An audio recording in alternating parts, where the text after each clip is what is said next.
Provincials for the Kenya National Highways Authority to design and construct lanes for non-motorized transport in designated roads under its control.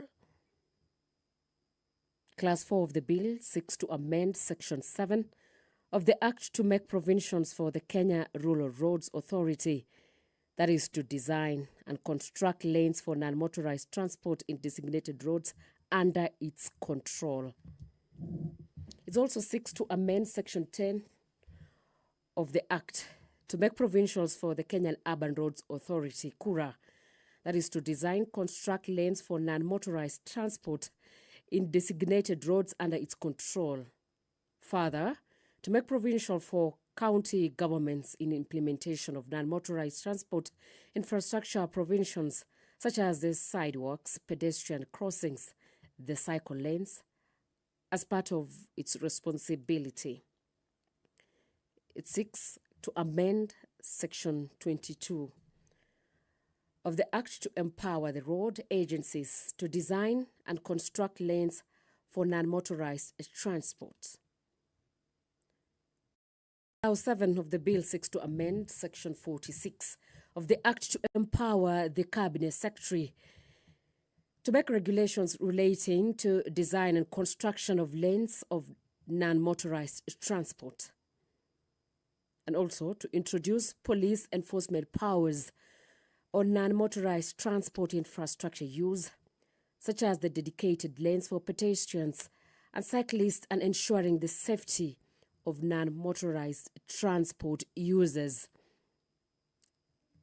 The statement on the delegation of legislative powers and limitation of fundamental rights and freedoms. This bill, the Kenya Roads Amendment Bill, that is the National Assembly Bill number 31 of 2024, confers on the Cabinet Secretary the powers to make the regulations. It does not limit any fundamental rights or freedoms. This is a bill that concerns the county governments, that is in terms of Article 110(1)(a) of the Constitution, as it affects the functions and powers of county governments as set out in paragraphs 5A and part 2 of the 4th schedule of our Constitution. This bill is definitely a money bill within Article 114 of the Constitution. That is the Kenya Roads Amendment Bill. That is the National Assembly Bill number 31 of 2024. We have a motion on supporting and promoting local fertilizer manufacturing industries, brought by Honorable Samuel Atandi. The Fertilizer and the Animal Food Act 2015 provides for the regulations of fertilizer importations in our country. The Fertilizer and Animal Foodstuffs Board regulates the fertilizer and animal foodstuffs industry, including the manufacture and production of fertilizers. The country currently relies heavily on imported fertilizer due to inadequate local production capacity. The low local production leads to definitely high cost for farmers and therefore reducing their profits and results in unhealthy reliance on imported fertilizer. These scenarios threatens the country's food security in the case of supply disruptions and discourages the local production. The Speaker of the National Assembly has walked into the House, Dr. Moses Masika Wetangula, for today's session. This is the Parliamentary Broadcast Unit in collaborations with KBC, and my name is Angela Cheror, and let's listen in.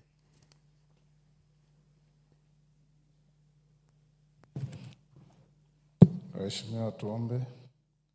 Ewe Mwenyezi Mungu, ambaye kwa hekima na wema wako umetoa nyadhifa za viongozi na mabunge kwa ustawi wa jamii na utawala wa haki wa wanadamu, tukusihi utazame kwa neema nyingi sisi watumishi wako ambao wameridhika kutuita tutekeleze shughuli muhimu za jamhuri yetu. Tukuomba uteremshie baraka zako sisi tuliokutanika hapa, na utujalie tuyatende na kufikiria mambo yote atakayofikishwa mbele yetu kwa njia ya haki na uaminifu, ili utukufu na sifa zako siendelezwe, na ili kustawisha amani, ufanisi na heri ya nchi yetu na wale ambao haja zao umezikabidhi mikononi mwetu. Amen.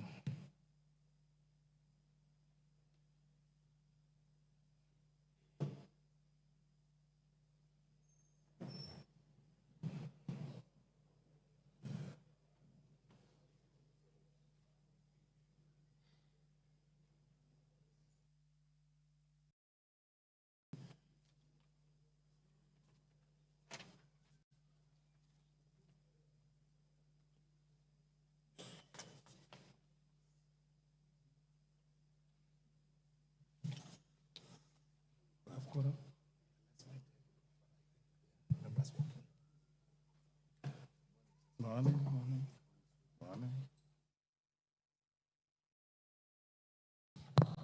Honorable members, we have quorum to transact business. Clerk. Order number 1, administration of oath. Order number 2, communication from the chair. Order number 3, messages. Order number 4, petitions. Honorable Mark Mwenje.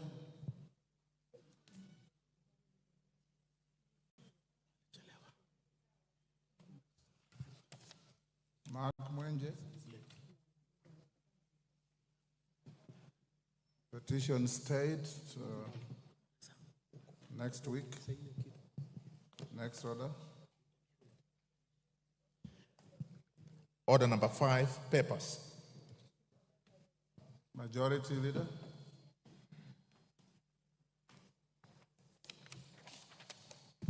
Thank you, Honorable Speaker. Honorable Speaker, I beg to lay the following papers on the table of the House today, Wednesday, June 19th, 2024, morning sitting.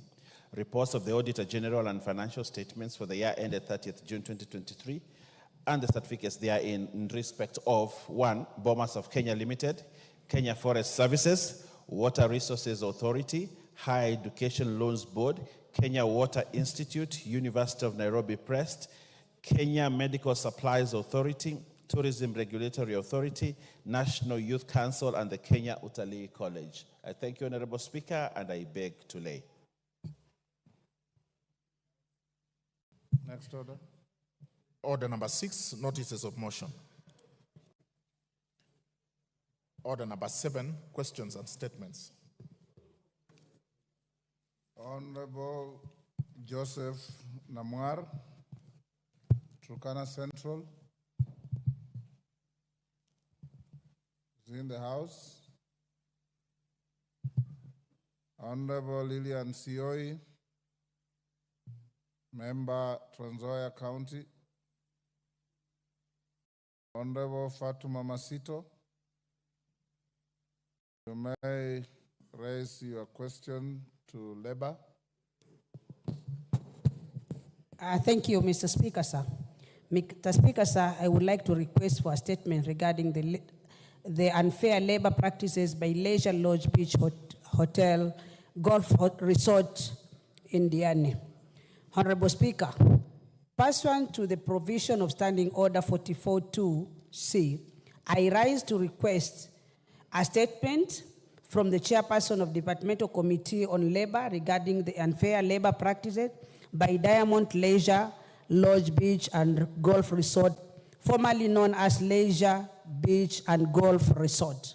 Honorable Speaker, Article 41(1) of the Constitution provides that every person has the right to fair labor practices, which include the right to fair remuneration and the right to reasonable working conditions, among others.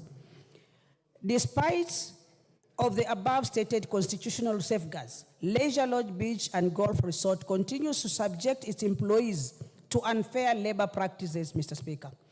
The Kenya Union of Domestic Hotels, Educational, Institutional, and Hospital Workers, KUDEIHA workers, Ukunda branch has severally received complaints by staff on the violation of workers' rights.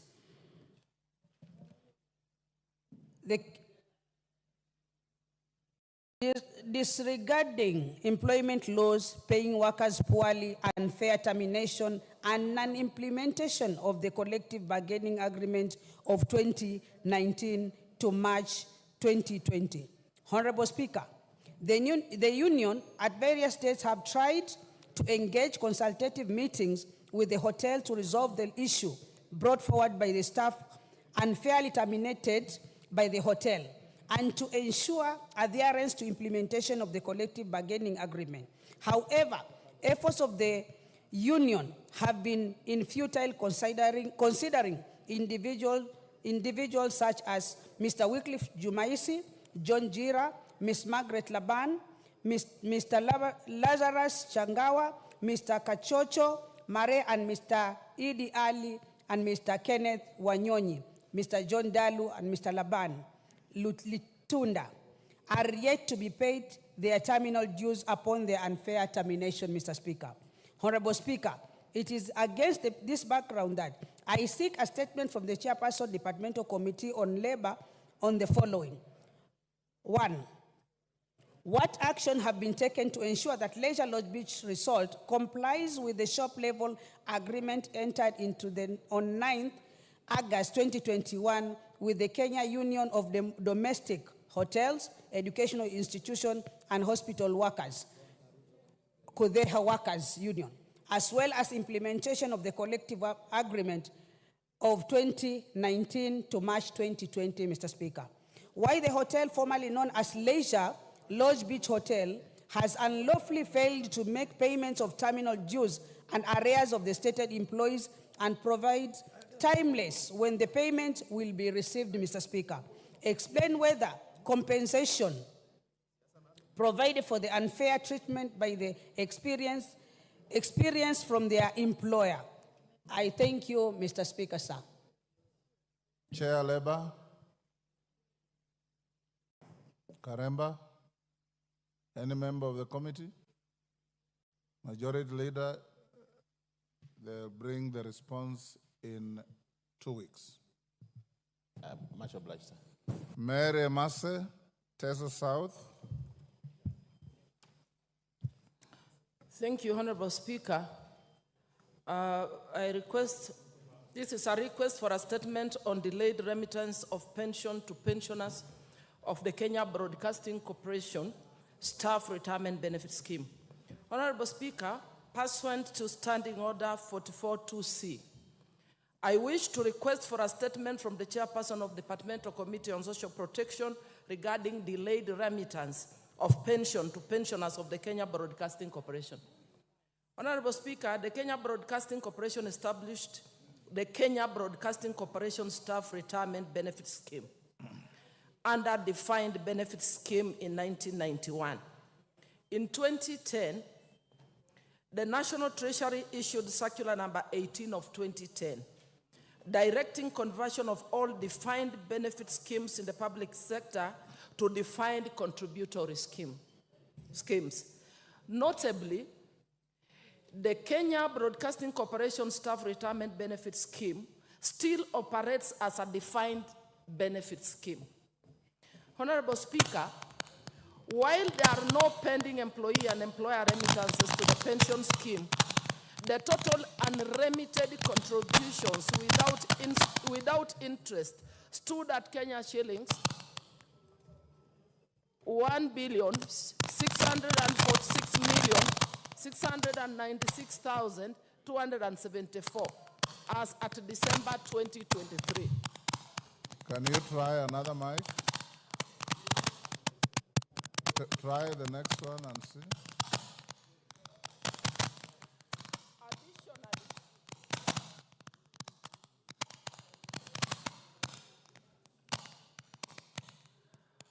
Honorable Speaker, while there are no pending employee and employer remittances to the pension scheme, the total unremitted contributions without interest stood at Kenya shillings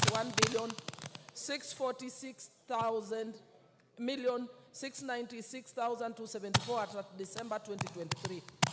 Additionally, in 2018, the court in the ELRC case number 1352 KBC versus Kenya Broadcasting Corporation ruled favor of the pension scheme. Hold, Mary.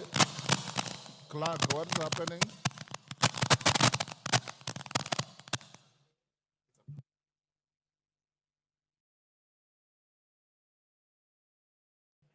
Give her the mic again. Can you try now? The National Treasury, through its circular number 13 of 2023, directed all state corporations to budget and honor their staff pension obligations, including the arrears. It is unfortunate that the Kenya Broadcasting Corporation has continued to contravene the said directive. The inordinate delay in remittance of the pension to the pension scheme has caused anguish and financial distress to the affected pensioners.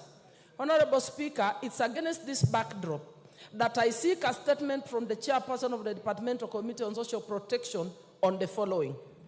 1, why has the Kenya Broadcasting Corporation Staff Retirement Benefit Scheme not transitioned from defined benefit scheme to defined contributory scheme as per the directive by National Treasury? 2, explain the reasons for non-remittance of pension dues from both the employer and the employees deducted by the employer to the pension scheme. 3, what action is being taken to remedy the situation so that the affected pensioners receive their dues? I thank you, Honorable Speaker. Thank you. Chair, Social Protection. Majority Leader is directed to bring a response in 2 weeks. Much obliged, sir. Is Joseph Namwar now in? Question stayed to next week. Lillian Sioi. Question stayed to next week. I will indulge the Honorable Mark Mwenje and go back to order number 4. Go ahead. I see your petition is very long. Try to go through very quickly. Thank you, Honorable Speaker, and thank you for your indulgence. This public petition 9 of 2024 regarding land ownership dispute of land parcel LR 209/11970 Dandora Molem, area Kangundo Road. Honorable Mwenje, common decency requires that you apologize to the House for coming late.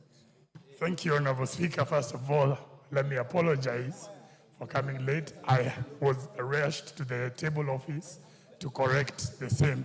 So thank you, Honorable Speaker, and once again I apologize for being late. I, the undersigned, on behalf of the residents of Embakasi West constituency, who are the members of Amani Self-Help Group, draw the attention of the House to the following: that the undersigned members and their families have been residing in Molem area, Kangundo Road, Nairobi, in Embakasi West constituency, in land LR number 209/11970 since the year 2000. That initial survey details had indications that the same was designed as public land, hence lacking a title until one was allegedly processed and issued on 15th October 2010. That the members who were initially 74 are now a large and enterprising community of over 260 residents. That the members have constructed permanent houses and shopping centers on the land parcel, including social amenities, including schools with electricity and water connectivity. That the subject land is now being claimed by Monene Gatimo and Ms. Catherine Karegi Kamancha, who proceeded to secure a grant on 15th October 2010. That Mr. Charles Monene Gatimo previously served as a senior demolition officer with the defunct City Council of Nairobi, while Ms. Catherine Karegi Kamanja's husband was a senior officer at the Survey of Kenya, and Ms. Catherine Karegi Karanja working with the then Ministry of Lands, Nairobi.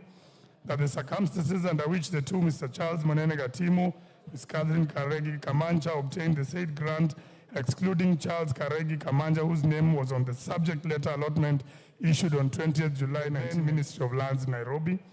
That the circumstances under which the two Mr. Charles Monene Gatimo, Ms. Catherine Karegi Kamanja, obtained the said grant, excluding Charles Karegi Kamanja, whose name was on the subject letter allotment issued on 20th July 1993, have not been explained. that the Department of Lands in Nairobi issued out 2 letters of allotment, one to Charles Arabsigei, Charles Monene Gatimo, and Catherine Kamanja, Department of Lands, that these persons used their positions to illegally register themselves as the owners of the said property, that a similar letter of allotment was issued by the said Department of Lands to Amani Self-Help Group for an unsurveyed residential plot, that it is unclear how a title grant could be processed when the members of the said Amani Self-Help Group were on the subject land parcel, that the title grant for the subject land parcel LR 209-11970 was signed by the then Zablon Agwata Mabe on 15th October 2010, when the members of Amani Self-Help Group had been in occupation for over 10 years.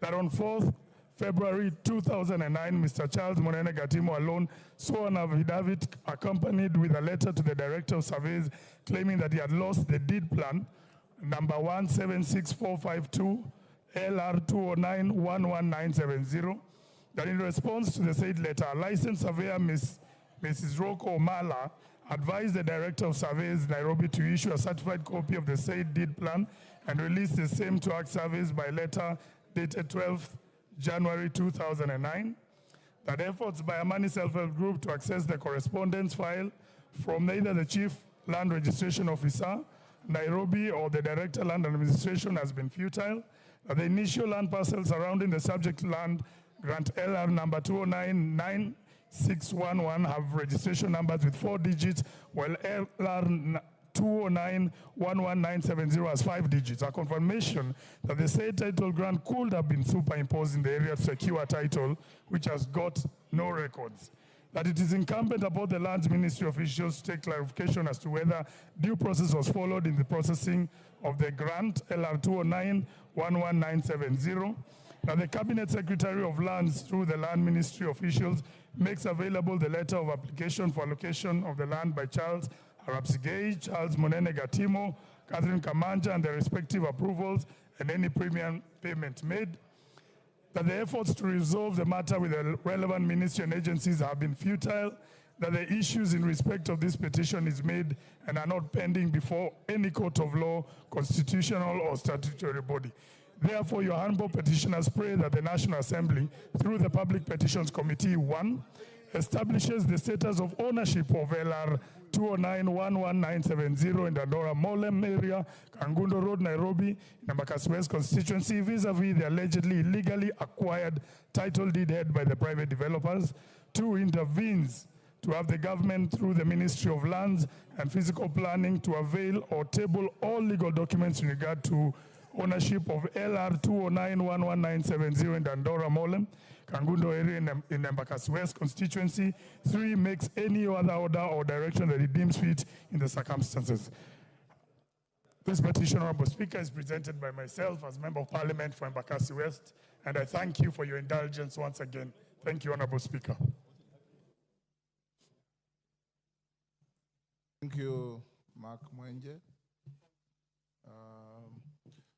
We'll commit the petition to the Committee on Public Petitions to report back as is required in 60 days. Is Nimrod here? The Vice Chair? Yes, Janet, you report back in 60 days. Honorable Sioi and Honorable Namwar, I had already directed that your statements be pushed to next week, but on your intervention, I'll direct for them to be on the order paper tomorrow at 2:30. Next order. Order number 9, the care and order number 8, procedural motion, exemption of specified business from standing order 43. Majority Leader. Thank you, Honorable Speaker. Honorable Speaker, I move that this House resolves to exempt the business appearing as order number 12, order number 12 in today's paper, from the provisions of standing order 43, being a Wednesday morning, a day allocated for business, not sponsored by the majority or minority party, or business sponsored by a committee. Honorable Speaker, if you look at order number 12, the finance bill, and as you know, the nation is really waiting for debate on this matter. And as you gave your direction, Honorable Speaker, yesterday, that we spend today morning and tomorrow, and today afternoon and tomorrow, just consolidating our thoughts and debate on the issues of the finance bill. This is an important matter as it is, Honorable Speaker and members, and therefore we move that we exempt it from the provisions of Standing Order 43 so that we can start robust debate on this so that eventually this House makes an informed decision at the end on the finance bill. So, Honorable Speaker, I beg to request that the Honorable Whip Osoro. You beg to move? I beg to move. Yes. I beg to move and request that the Honorable Osoro seconds. And you can only say I second if you want. Osoro? Thank you very much, Honorable Speaker. Honorable Speaker, it's indeed true that we really have a lot on our tray in this week and early next week. And for that reason, Honorable Speaker, I beg to second. Thank you. Honorable members, I now propose a question which is that this House resolves to exempt the business appearing as order number 12 in today's order paper from the provisions of Standing Order 43, being a Wednesday morning, a day allocated for business not sponsored by the majority or minority party or business sponsored by a committee. You put the question? I now put the question at order number 8, which is that this House resolves to exempt the business appearing as order number 12 in today's order paper from the provisions of Standing Order 43, being a Wednesday morning, a day allocated for business not sponsored by the majority or minority party or business sponsored by a committee. As members of that opinion say aye. Aye. Those of the contrary opinion say nay. The ayes have it. Next order.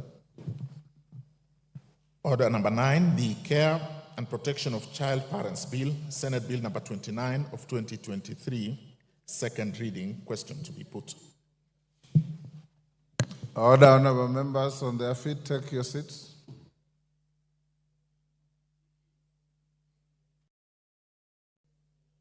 Take the nearest seat.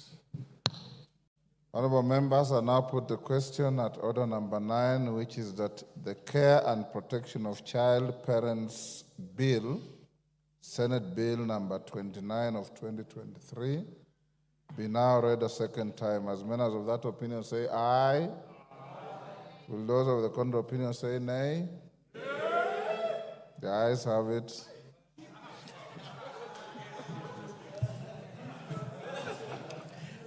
A bill for an act of parliament to provide a framework for the care and protection of child parents within the counties.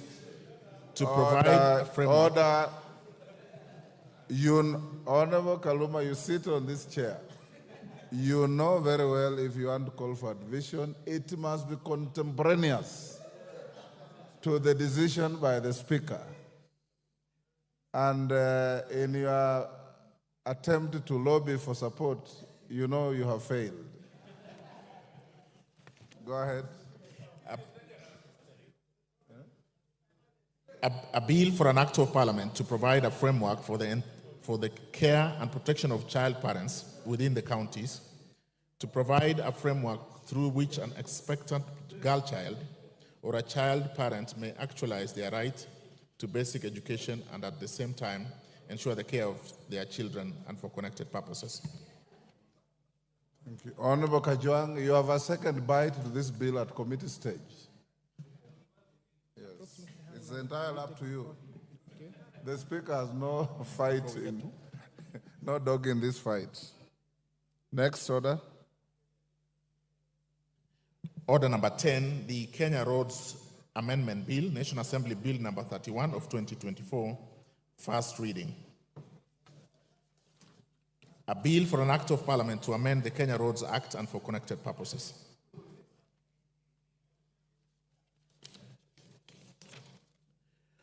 Order number 11, the Public Service Internship Bill, National Assembly Bill number 63 of 2022, second reading. Honorable Naisula, I want to stand down your bill because I know it has a balance of 33 minutes, but because of the importance of order number 12 and the direction I gave yesterday, you should indulge the House as well, and I'll direct that your bill be given priority on Wednesday next week.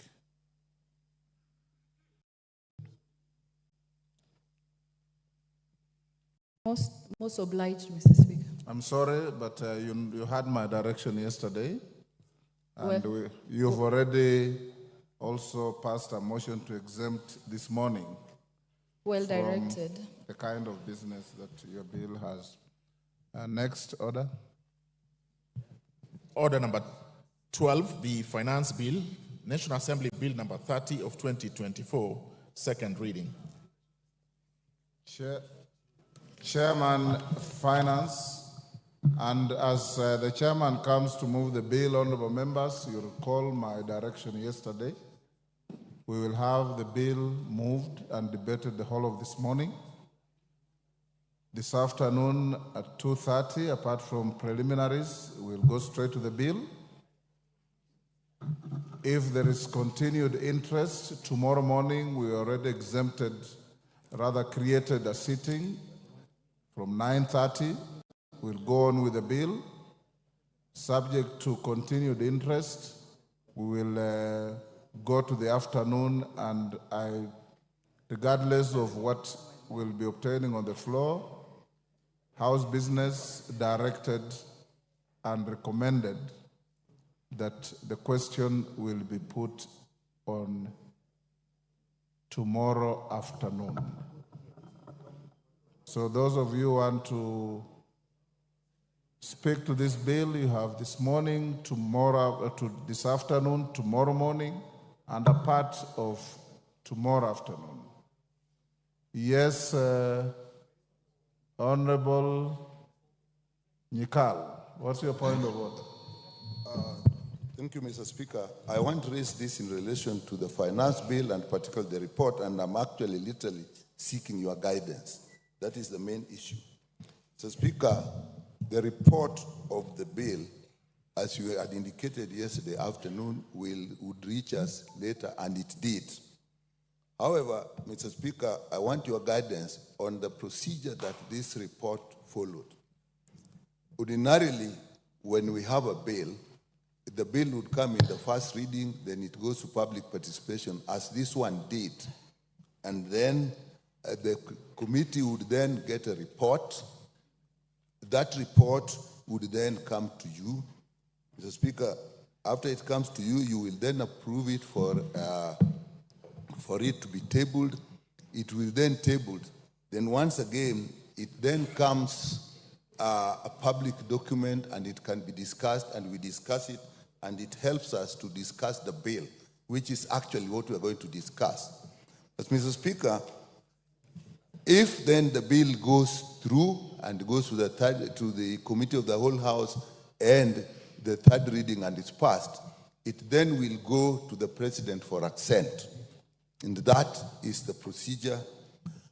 In this case, Mr. Speaker, when the committee had apparently finished and they had probably signed it by both members from both sides of the divide, so to speak, Kenya Kwanza and Azimio, then this report... Order, Honorable Nikal. Mr. Speaker, I'm seeking your guidance, so if you let me complete, then you will give me the guidance. Mr. Speaker, before that happened, this report was actually presented in a Kenya Kwanza parliamentary group meeting, which definitely was chaired by the President, even if it is in capacity as the leader of that coalition, but definitely he was now taking part in the legislation. At that point, the members of the committee from the Azimio side were not in that. And therefore, the report then came back, and Mr. Speaker, as far as I know, you actually had to go through it in the late afternoon yesterday, and we are aware. And as you promised, by about 6:50, I think it was then tabled after you approved it. Mr. Speaker, and that by about 10:30, it was then loaded up and we looked at it. My concern, Mr. Speaker, we seem to have then breached the process because we now had input from the executive, that is the president, before what we would have expected after the third reading is then when it would go. And if the president had views, he would then bring his views, his reservations and his suggestions. But here we did actually jump. Mr. Speaker, I'm raising this. What is the issue? The issue is that it actually went to the president and he had an input before it came to us. And why I'm doing this, Mr. Speaker, there is precedence that when we had the BBI process, Mr. Speaker, the only reason when it went to court is that the president then did participate before the correct time, and therefore it ceased to be our Njiku issue. And Mr. Speaker, I looked at this and I saw some parallel and say, have we once again jumped the boat and then opened what we may pass, if we pass, to other people taking other actions because we didn't go through the correct procedure. Mr. Speaker, I put this in actually with very good faith so that we look at the division so that the legislative does its work and completes and then takes it to the executive instead of bringing the executive to start legislation before their time comes. It is in very good faith that I raise this, Mr. Speaker. It is in very good faith, but you have just made a general statement. What do you want the Speaker to do? I want the Speaker to rule that the report we have that will actually guide us actually already has input from the executive, which it shouldn't have, because with the executive would then come later after we pass it, after the third reading. So, Mr. Speaker, what guidance do you give? I think this is a very important constitutional issue, Mr. Speaker, and your guidance will be extremely important. Thank you, Honorable Nyikal, for raising that point. Honorable members, I don't want to open debate on this majority side. I have read the report, cover to cover. I have seen no reference to any meeting that you are talking about in that report. That's number one. Number two, caucusing among formations in parliament in a democracy is normal. Just as the majority side caucused, I'm also aware and I was informed, and I provided space for the minority side as your speaker for you to caucus last evening. And you did. Both caucusing are legitimate and legal under our standing orders and our constitution. Both caucusing and their outcomes cannot and will not be part of any report before the House. Indeed, if you have read the report like I have read, it has no reference to the majority side caucus or to the minority side caucus. Therefore, the bill before the House is proper. The report that was tabled upon my approval is available to every member. You may debate the bill and refer to the report. You may debate the bill without reference to the report. You may debate the bill without reference to any of the two. It's up to you. But the bill is before the House properly, and I now call the chair of the committee to move the bill. Thank you very much, Mr. Speaker, for your guidance. Mr. Speaker, I rise before you today with a sense of gratitude and appreciation for the opportunity to speak to this greatly esteemed August House. The Debate Committee on Finance and National Planning has fulfilled its mandate as outlined in Standing Order number 245 by examining and assessing the Finance Bill of 2024. Chairman, start by moving the bill. Mr. Speaker, sir, I beg to move that the finance bill now be read a second time. Then you go on with your... Thank you, Mr. Speaker. Mr. Speaker, I beg to move that the Finance Bill of 2024 be now read a second time. Excellent. Now you can proceed.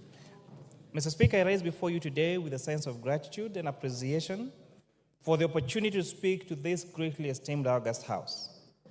The Departmental Committee on Finance and National Planning has fulfilled its mandate as outlined in Standing Order 245 by examining and accessing the Finance Bill of 2024. Honorable Speaker, the procedure commenced with a comprehensive briefing on the bill's substance, followed by interactions with diverse stakeholders who share their viewpoints. Subsequently, the committee carefully deliberated upon the stakeholders' comments vis-a-vis the provisions of the bill. And Honorable Speaker, I would like to greatly thank the members of the public, and especially the ones who appeared before the departmental committee as stakeholders, the members of the public that came for a public hearing at KICC and gave us very, very insightful views that has improved the report on the Finance Bill of 2024.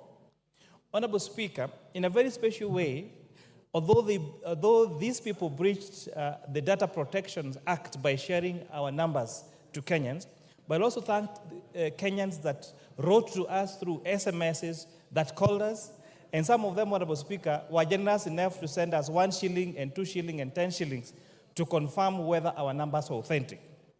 Honorable Speaker, I have written to the clerk wondering what to do with the 168,000 shillings that have been sent to my M-Pesa, because receiving these gifts from members of the public, Honorable Speaker, is against the state, the laws of this republic. And therefore, later I will be seeking your guidance on what to do with the money, because I tried reversing the 1 shilling and the 2 shilling, and it was impossible, because it came in hundreds of thousands. But for your generosity, Kenyans, I want to thank you and tell you that your views are well received. Mr. Speaker, I would like to draw your attention to an important issue concerning Kenyans' tax revenue collection.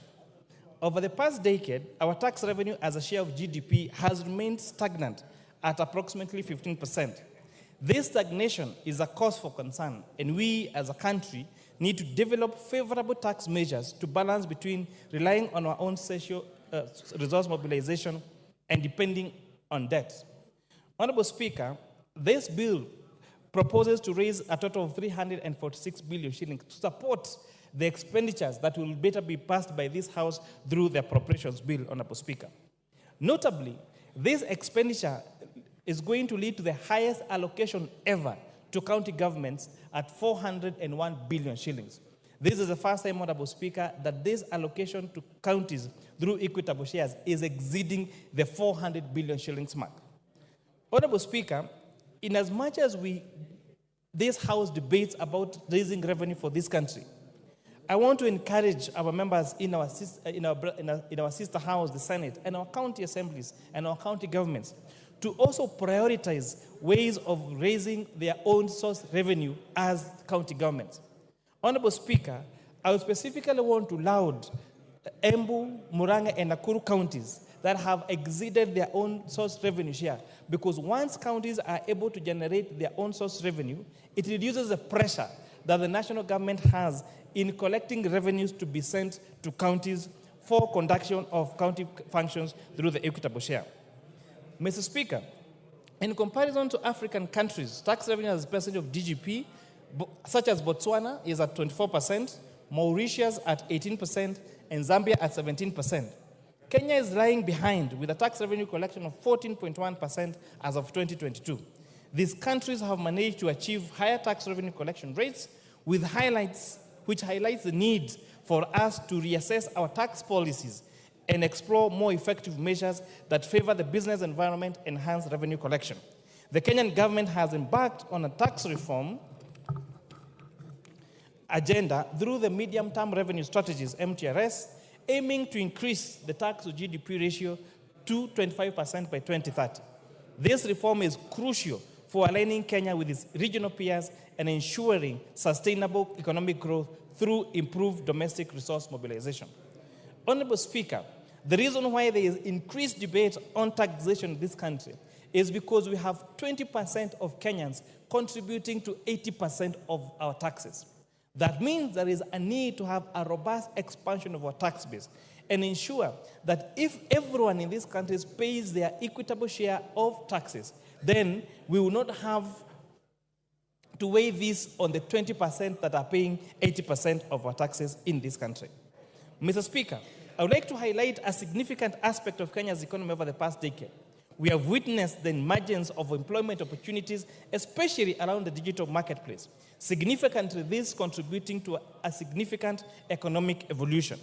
Furthermore, the majority of jobs created during this period have been in the informal sector. As of 2022, approximately 83.3% of the 19.15 million Kenyans workers have been employed in the informal sector, reflecting the crucial role of the informal sector in our economy. This shows the importance of developing policies and strategies to support and regulate and support this vital segment. Mr. Speaker, the Finance Bill of 2024 had several tax proposals that would enable this country to increase its tax base, especially increasing its revenues. The committee carried out public participation and later deliberated the matters which inform our decisions. For instance, Clause 2 of the Finance Bill 2024 is expanding the definition of digital content monetization to include all creative work. The committee noted that not all creative works generate income. Therefore, and in order to align with international best practice, it is actually very necessary to specify that only those generating income are subject to tax. Clause 2, Honorable Speaker, is talking about the definition of software, which includes software and royalties in the definition of software and the definition of royalty. To safeguard the interests of distributors in this sector, the committee decided to delete this proviso and exclude the distribution of software from this definition. Honorable Speaker, there has been a notable change in the global arena in tax administration, where governments or parliaments change tax laws to align with court decisions. I think a case in point is the 7 Seas case versus KRA in Kenya, where there was the contestation of the definition of royalties to include softwares. And the most popular one globally is the case of the engineering firm in India over the definition of softwares. We appreciate that in as much as it is improvement in our jurisprudence and improvement in our laws to make law process to align with the decisions of courts, we need to be careful not to abuse the power of law legislation to negate the judgments made by our courts. Clause 4, Honorable Speaker, proposes to reduce the period for claiming deferred realized foreign exchange losses from 5 years to 3 years. The committee supports retaining the current period, allowing businesses to recover foreign exchange losses over 5 years instead of the proposed 3 years, especially during these times of uncertainties in the global market, and especially including the de-dollarization of the markets. For example, we have seen some of our global leaders backing their currencies through gold and not through, for example, the most popular used currencies such as the US dollar. Clause 6B2, Honorable Speaker, proposes to exempt reimbursement of expenses incurred for asset purchasing during official duties by public officers, which was extensively discussed with stakeholders. The committee ultimately decided to remove this amendment that aimed to exclude public officers from taxation on employment of benefits received as reimbursements for asset acquisition. This decision was driven by concerns by members of the public that such exemption would unfairly discriminate against private sector employees and could potentially be abused. As framed on the bill, Honorable Speaker, there is no definition of what these assets are. And therefore, we stand a risk of having public officers buy houses or buy factories, and those factories or houses that they buy from taxpayers' money will not be subject to tax. So the best way would have been to treat the same for public officers, the same with private officers. But Honorable Speaker, if you allow private officers to be exempted from tax on payments made to them for assets, you might find officers being paid in terms of assets just for tax planning and tax avoidance. Clause 8, Honorable Speaker, proposes to repeal the digital service tax and its replacement with a significant economic presence tax at the rate of 30% on 20% deemed profit. This committee acknowledges that digital service providers typically enjoy a higher profit margin due to lower production costs compared to companies with physical presence. Therefore, the adjustment aims to align the deemed profit more closely with what will be expected in those companies if those companies face similar cost structures. This is a revenue enhancement measure to ensure that digital service providers pay their fair share of tax. Additionally, and notably, Honorable Speaker, the committee proposes amending this clause to include a gradual increase in the rate of from 1.5% to 3% and not from 1.5% to 6% as proposed in the bill. And this is to ensure there is fast implementation of this adjustment. Honorable Speaker, this has been one of the most confused clauses that has been to the members of the public. This tax is not on digital content creators. This tax is for these applications, for example, Uber Eats, Jumia, and the tax is imposed on the owners of the platform, not on the consumers or those people making those deliveries, Honorable Speaker. And this has been endorsed by the best practice through OECD countries to have a uniformity globally on taxation around the digital marketplace, Honorable Speaker. On clause 912G, there is the proposed introduction of minimum top-up tax. This committee strongly supports its measure, noting its global adoption in over 60 countries, where many of these key multinational companies operate. Failing to implement this tax in Kenya would undermine the fair application of tax obligations, potentially allowing constituent companies located in Kenya to underpay their share of revenues. This amendment is aligned to the multilateral instruments on profit shifting and base erosion that this House approved a month ago. Again, another very misinterpreted clause. The minimum top-up tax, to explain simply, means where a multinational company operates in Kenya and as a group company, and in the company of their origin, they have a lower tax rate than that of Kenya, then they will be required to pay this minimum top-up tax. And again, this is to align ourselves with best practice. Clause 9, 12H, proposes an introduction of motor vehicle tax at the rate of 2.5% of the value of the vehicle. With this clause, the committee knows the following. 1, Section 3.2 of the Income Tax Act defines what constitutes an income upon which a tax is chargeable under the Act, whereas the proposed motor tax is levied on an asset and not on income as described by the Income Tax Act. The proposal, Honorable Speaker, to cap the levy at 100,000 shillings makes this tax discriminatory and non-progressive, because this essentially means that those motor vehicles that have a value of 4 million shillings and below would have paid the fair tax of 2.5%. But those vehicles that have of higher value of 2.5% would have paid a less commensurate percentage of that motor vehicle tax. The proposal will have adverse effects on the insurance-taking behavior of motor vehicle owners and further lead to negative effects on the insurance sector. Honorable Speaker, notably also, commercial vehicles which are subject to advance tax and would therefore amount to double taxation. We noticed concerns from the members of the public. Most especially commercial vehicles take third-party insurance. Third-party insurance is a flat rate of 7,500 shillings. So if we impose 2.5% on a matatu that say is worth 4 million shillings, that means that the motor vehicle tax on that matatu would be 100,000 shillings. And considering that most of them struggle to even raise the 7,500 shillings comprehensive insurance, then that would be quite punitive and would actually even lead to them not taking the regular insurance for their motor vehicles. From the foregoing, the committee recommends therefore the deletion of the proposed motor vehicle tax. Honorable Speaker, on clause 10, the proposal to limit the deductibility of an employee's contributions to a post-retirement medical fund to 10,000 shillings. This committee recommends increasing actually the limit to 15,000 shillings. This is to encourage a saving culture for a post-retirement medical scheme. This is an improvement from our last year's amendment where we introduced the relief, and therefore we really urge this House to adopt this amendment.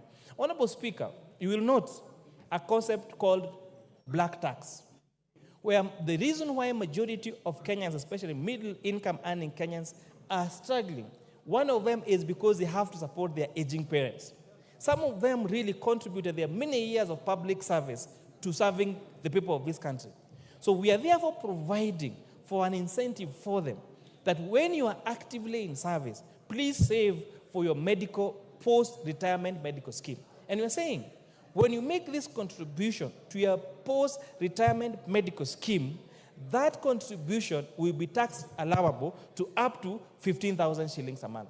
And this will really help that when we grow old, the times when parents would rely on their children to support them when they are old, the times when children were seen as an investment needs to end.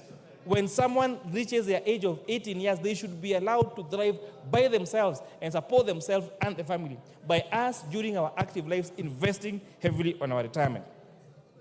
This is not to mean that we don't support our parents, but just saying that let us, all of us are working now, work hard to make sure that we put measures such as this one, saving for our post-retirement medical scheme, so that we do not burden our children with our medical costs when you are old and not working. Clause 12, Honorable Speaker, proposes to introduce the advance pricing agreement. This committee supports a proposal for an advance pricing agreement since it will enhance revenue determination in entities that belong to multinational groups or trade with related persons. Further, this will lead to allowing a seamless implementation of the agreements. The committee recommends enactment of regulations. And I need to emphasize this. The committee recommends Kenya Revenue Authority to enact regulations to address circumstances where KRA cancels advance payment agreements to allow the taxpayer the right to appeal, among other concerns. This proposal is also to align, Honorable Speaker, with our tax laws on international best practice and prevent profits shifting and base erosion. Clause 21D1, Clause 21DJ, Honorable Speaker. The committee endorses the bill's proposal to introduce withholding tax on interest from bonds, notes, or securities with a maturity of less than 3 years. This measure, Honorable Speaker, aims to promote long-term investment and ensure that government revenue from such payments is consistent with other forms of income. Clause 23, Honorable Speaker, proposes subjecting amateur supporting associations to taxation. This committee acknowledges that while the proposal aims to tax these associations, it recommends deleting the proposal to foster investment in the sector and to encourage the nurturing of sporting talent. This decision is intended to incentivize and support the management of youth talent through sporting activities. Honorable Speaker, we have seen, for example, the Talanta initiative. We've seen these athletic camps across the country. So this proposal to introduce taxation on this Talanta, the Talanta Hera initiative, all the athletic camps in this country, we are therefore saying, please, let us allow these sectors to drive, let us support talent, let us support our young people to make their money through talent, through these amateur supporting associations. Clause 25B1, Honorable Speaker, the committee retains the 15% preferential tax rate for the construction of 100 units of affordable housing. This incentive aims to encourage and stimulate investment in the affordable housing sector across the country. Clause 34A1, AA, and AB, the committee proposes to delete the proposed VAT on aircraft spare parts. This decision was considering that many airlines operators in the country provide maintenance and repair services to both international and domestic airlines. Implementing a tax on aircraft spare parts would increase the operational cost for airlines in Kenya. potentially undermining the country's competitiveness as a regional aviation hub. This amendment aims to support the growth in this emerging sector within our country. Clause 34-35, Honorable Speaker, this is about the provisions under the proposed amendment on the VAT Act. The committee adhered to several guidelines, including zero rating only the most essential consumption items for household and for agricultural inputs, exempting inputs used in the manufacturing of medical services, safeguarding the financial sector by restricting VAT on services, taxing goods and services where only value is added in the production process, and exempting specific inputs to include local industries. Based on this principle, Honorable Speaker, the committee proposes to zero-rate items such as ordinary bread, unleavened bread, gluten-free bread, and inputs on raw materials for manufacturing agricultural and pest control products, agricultural pest control products themselves, and the transportation of sugarcane from farms to milling factories. And Honorable Speaker, the question has been asked, why sugarcane? Why not any other product? And I would like to tell Kenyans that out of all the agricultural products that we have in this country, the most bulky one in terms of weight is sugarcane. And therefore, the largest cost in the value addition on sugar is the transportation of sugarcane, Honorable Speaker. Additionally, the proposal is, we have proposed zero rating of locally assembled and manufactured mobile phones, among others. Honorable Speaker, this House made a decision last year to zero rate local assembly of mobile phones. As a result, we have seen institutions such as the African Device Assemblers of Kenya assembling a total of 400,000 phones every month.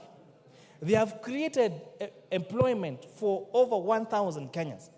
We are now, in fact, Honorable Speaker, they cannot satisfy the demand on the supply of these phones in this country. We are telling Kenyans, it is possible to manufacture our things here.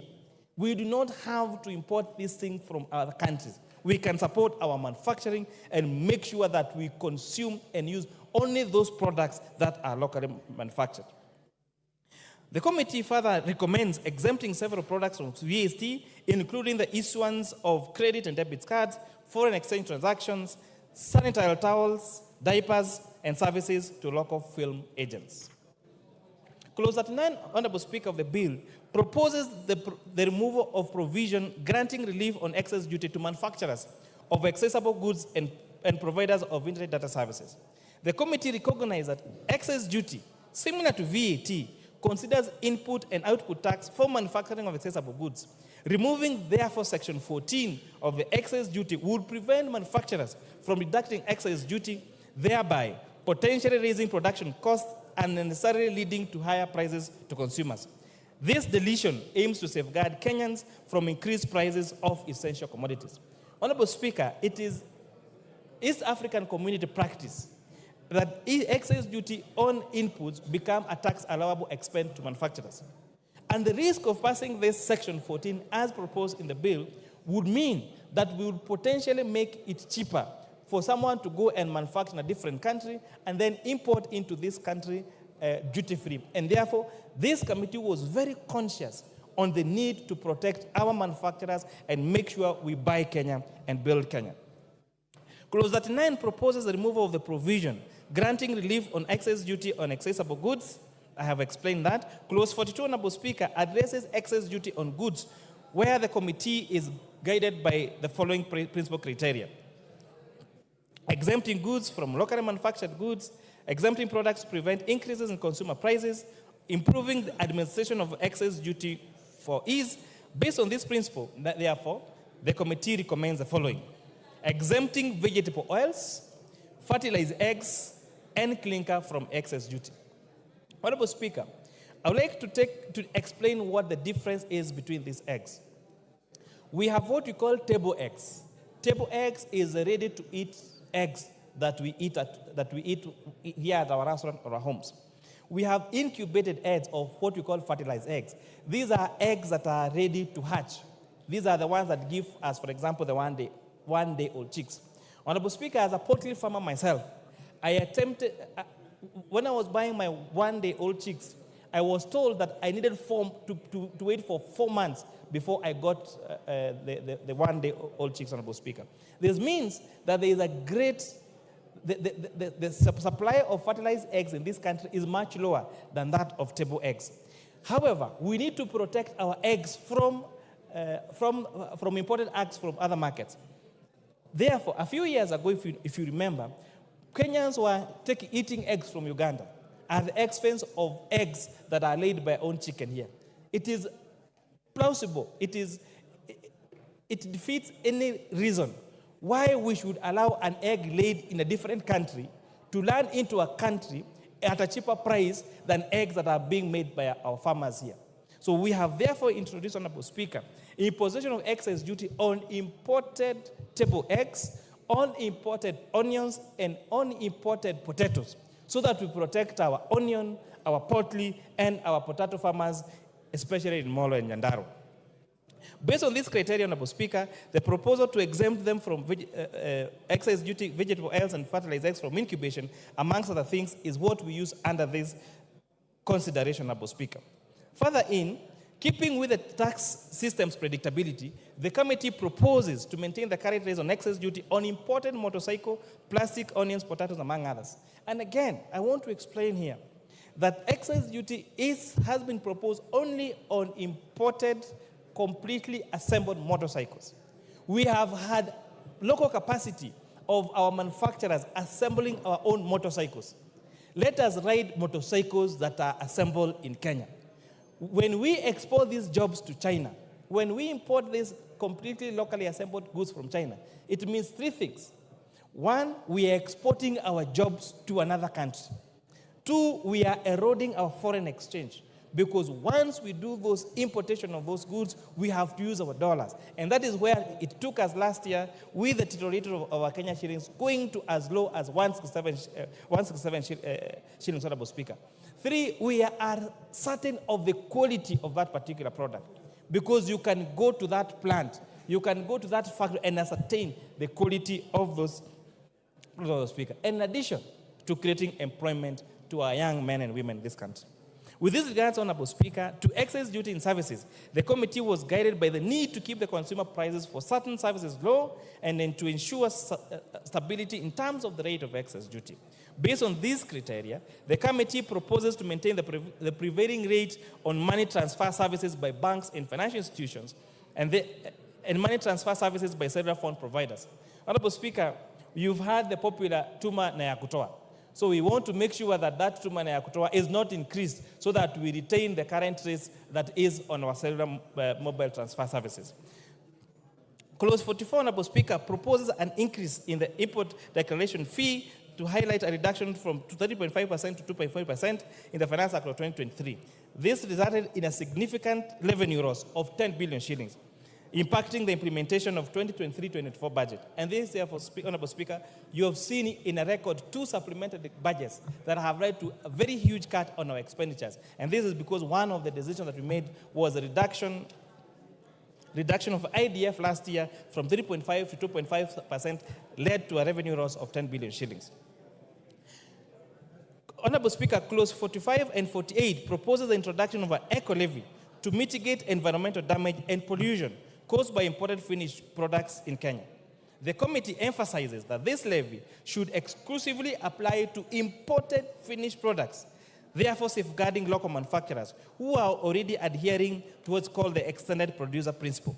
Regarding to a stakeholder feedback and to mitigate price impacts on essential goods, however, the committee recommends excluding motorcycles, bicycle tires, wheelchairs, 3-wheel motorized vehicles, which you probably know as tuk-tuks, and wheelbarrows from this levy.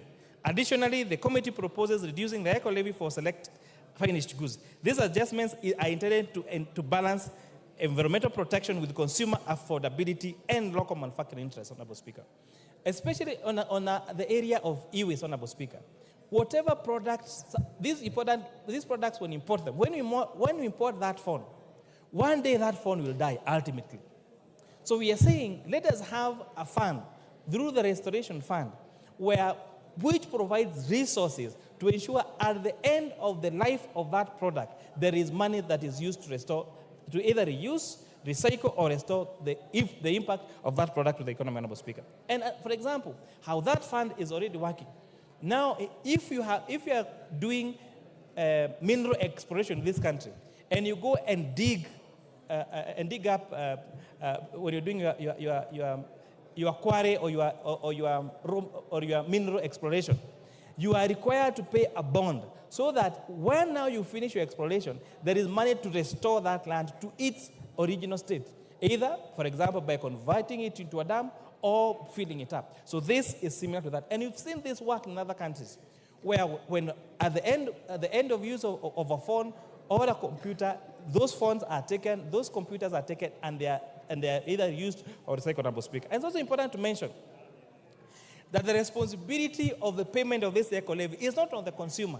It is on the manufacturer in that country of origin.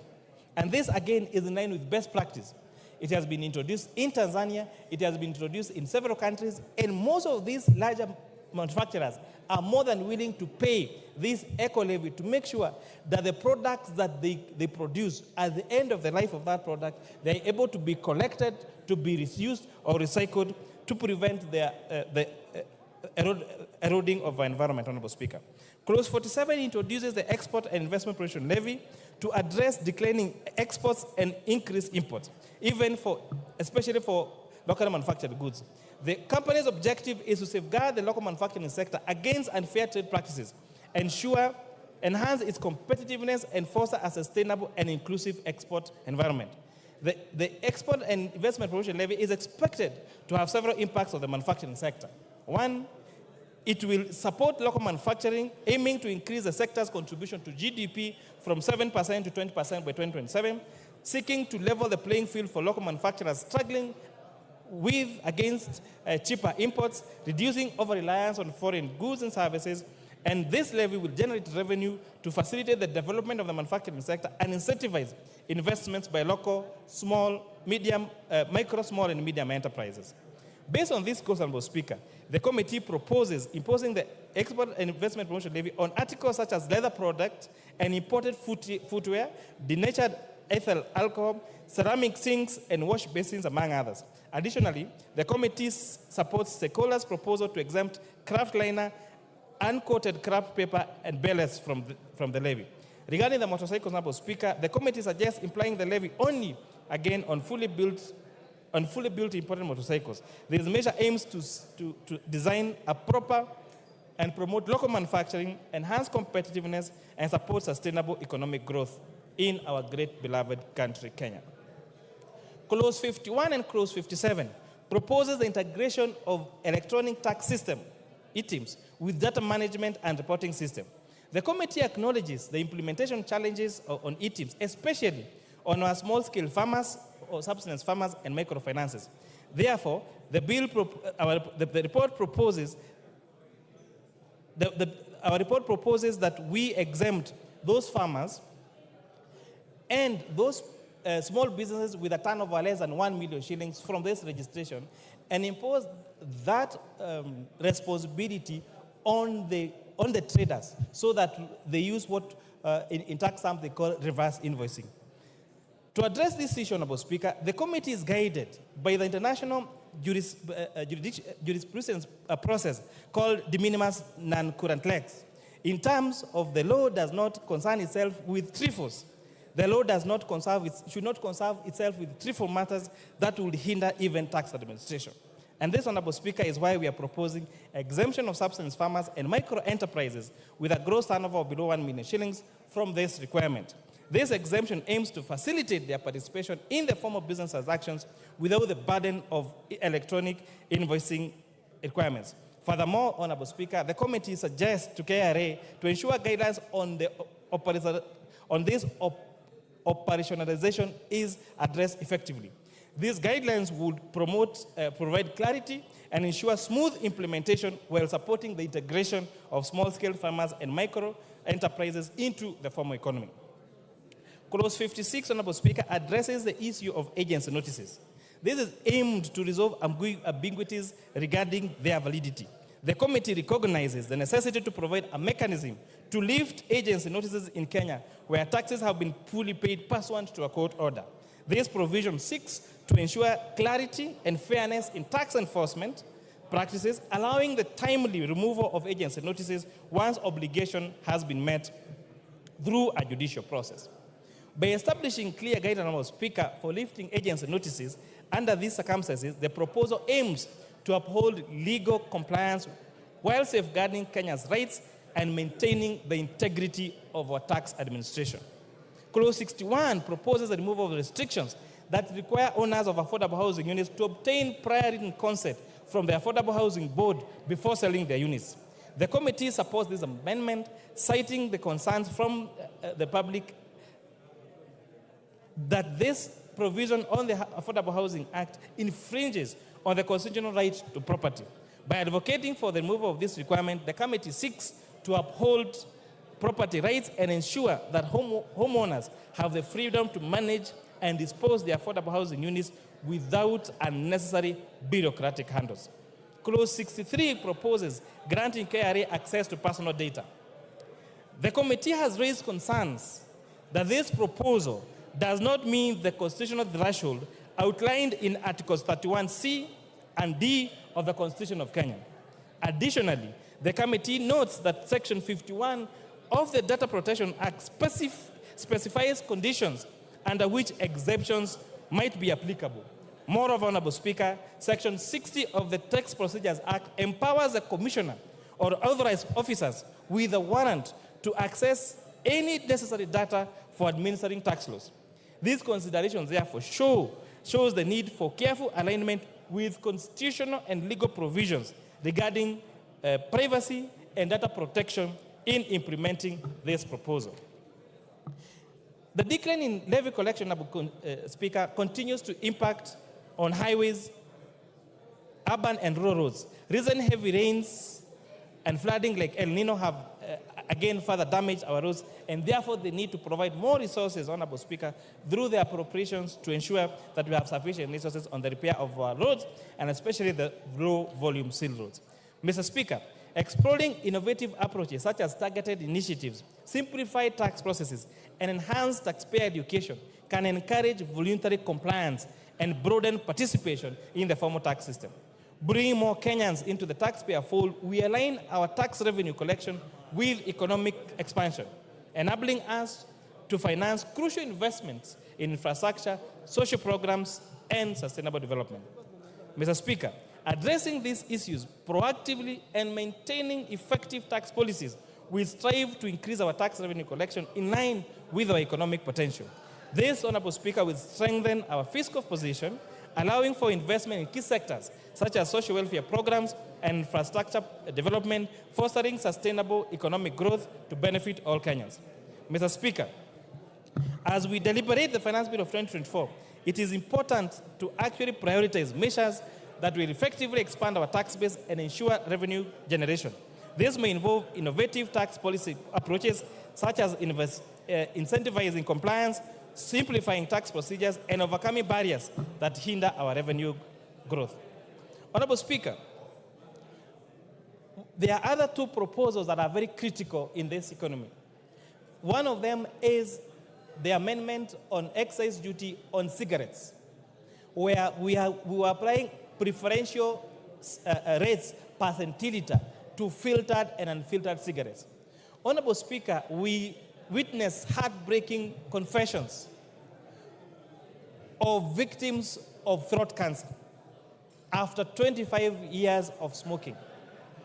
And this is because we were saying they started with the unfiltered cigarettes, then went to the filtered cigarette and spoke for 25 years. And as a result, Honorable Speaker, there has been demonstration globally that there is a direct relationship between cigarette smoking and many forms of cancer, especially throat and lung cancer. It has been demonstrated globally that changing tax regime or changing taxation on cigarettes actually impact the consumption of those services and has a subsequent impact on reduction of cancer cases. Honorable Speaker, on alcoholic beverages, Honorable Speaker, the proposed amendment to shift from taxation by volume to taxation by alcohol content is also a great welcome a policy idea and aligns with best practice global, Honorable Speaker. This means that alcoholic drinks that have higher alcohol content will have a higher excise duty than those alcoholic drinks that have lower alcohol content. This, Honorable Speaker, will not just make higher content alcohol more expensive, but most importantly, in the fight against illicit brews, ensure there is safer alcohol available to those that want to take alcohol. Because, Honorable Speaker, we have accepted as a country there are those that want to take and there are those that don't want to take. So those that want to take need to be given access to safe and affordable and healthy, and make sure that those others that do illicit, Honorable Speaker, are discouraged. As we robustly, Honorable Speaker, engage on the Convention about the Finance Bill and critique it, it must be realized that this bill aims to correct around 346 billion shillings only from a proposed 3.9 trillion shillings. We therefore request this House, our departmental committees and our oversight committees and Kenyans in the public to interrogate the expenditure side of this budget as they are interrogating the financing side. This, Honorable Speaker, will lead to a more robust budget-making process, reduce or prevent budgeted corruption, maintain fiscal discipline in the use of our resources by our executive, Honorable Speaker. Because one of the credit cases we face, Honorable Speaker, is the trust deficit on what this will be used. And this House, in our oversight roles, can do a great job in reducing that trust deficit, in ensuring that the taxes paid by hand-earned Kenyans are spent correctly for the success, for the prosperity of the great public of the Republic of Kenya. Without Honorable Speaker, I beg to support. You beg to move. Without Honorable Speaker, I beg to move. And who is seconding you? Honorable Speaker, I request my very able Vice Chair, CPA Ambassador Benjamin Nangat, the MP for the great people of Ainamoi in Kericho County, to second. Benja. Mr. Speaker, I rise to second this finance bill of 2024. Mr. Speaker, I want to start by thanking your office, the office of the clerk, and the staff, our secretariat, Mr. Speaker, and our members for the good job and the good support that you accorded our committee. Mr. Speaker, this finance bill is one of the most canvassed finance bill, Mr. Speaker. Mr. Speaker, we did organize the public participation exercise, Mr. Speaker, which went all through for almost 10 days, Mr. Speaker. Mr. Speaker, during that exercise, we informed Kenyans that the finance bill of 2020, the public participation exercise, which we were doing, Mr. Speaker, was not a public relations exercise, Mr. Speaker. It was a very serious exercise, Mr. Speaker. And I want to inform the public and Kenyans, Mr. Speaker, that we heard them. We have included their views in our recommendation, Mr. Speaker, which was tabled yesterday by the chairman, Mr. Speaker. Mr. Speaker, I want to thank our members because we sat, Mr. Speaker, we sat sometimes late into the night, Mr. Speaker, and I can say, Mr. Speaker, Mr. Speaker, as a committee comprising both sides of the House, Mr. Speaker, we were 99.9 unanimous, Mr. Speaker, in our deliberations, Mr. Speaker. Mr. Speaker, this House, Mr. Speaker, I want to say this House has already passed the budget estimates of 24-25, Mr. Speaker. And Mr. Speaker, any member who voted for the budget estimate of 2024, because budget estimates are funded by the Finance Bill of 2024. So all of us, if we are supporting the budget estimates 2024, Mr. Speaker, we should rise to the occasion and support the Finance Bill of 2024. Mr. Speaker, when we went to the elections, we were given the terms of reference. One of them, Mr. Speaker, is we must stop borrowing. We must stop borrowing, Mr. Speaker. And to stop borrowing, Mr. Speaker, we must be able to generate our own revenue. And therefore, Mr. Speaker, even as we talk about protecting the Kenyans, which we have done, Mr. Speaker, we must also help our country to raise revenue so that we stop the shame of borrowing, Mr. Speaker. Mr. Speaker, I want to say, as I've said, the committee listened to the public participation exercise, and we have incorporated all the negative items, Mr. Speaker, which were in the bill. We have removed all of them, Mr. Speaker. And therefore, this House should unanimously support and vote for the bill, Mr. Speaker. Mr. Speaker, I want to go to the specific issues which were mentioned in the bill. And this bill, Mr. Speaker, as I've said, Kenyans should note that the bill which was tabled in the House were proposals, Mr. Speaker. This House has the power to amend, to change. I could rather say, Mr. Speaker, those proposals, we can amend everything, Mr. Speaker. And therefore, Kenyans should not fear.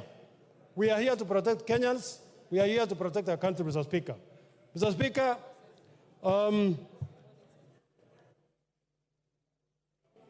I want to talk about specific clauses. Mr. Speaker, this bill proposes to amend Income Tax Act, Mr. Speaker, the VAT Act, Mr. Speaker, the Excise Duty Act, Mr. Speaker, and also the Miscellaneous Fees and Levies Act, Mr. Speaker. On more specific issues, Mr. Speaker, the bill proposes to introduce what we call the significant presence tax, Mr. Speaker, which actually targets all the international organizations that are doing business within our country, mainly on online systems, Mr. Speaker.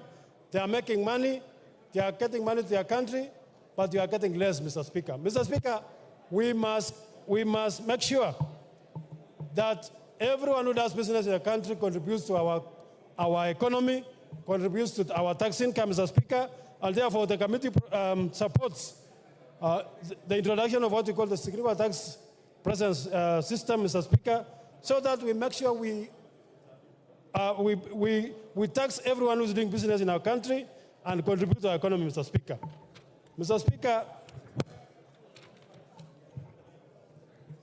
Speaker, the law as established now gives our companies 5 years to recover their tax, what we call the tax foreign exchange losses, Mr. Speaker. The bill proposes to reduce that provision from 5 years to 3 years, Mr. Speaker. When we consider the opinions of the public, Mr. Speaker, we did agree, and we will be moving the necessary amendments that, Mr. Speaker, we must maintain the status quo, meaning that we did not agree that we should reduce it.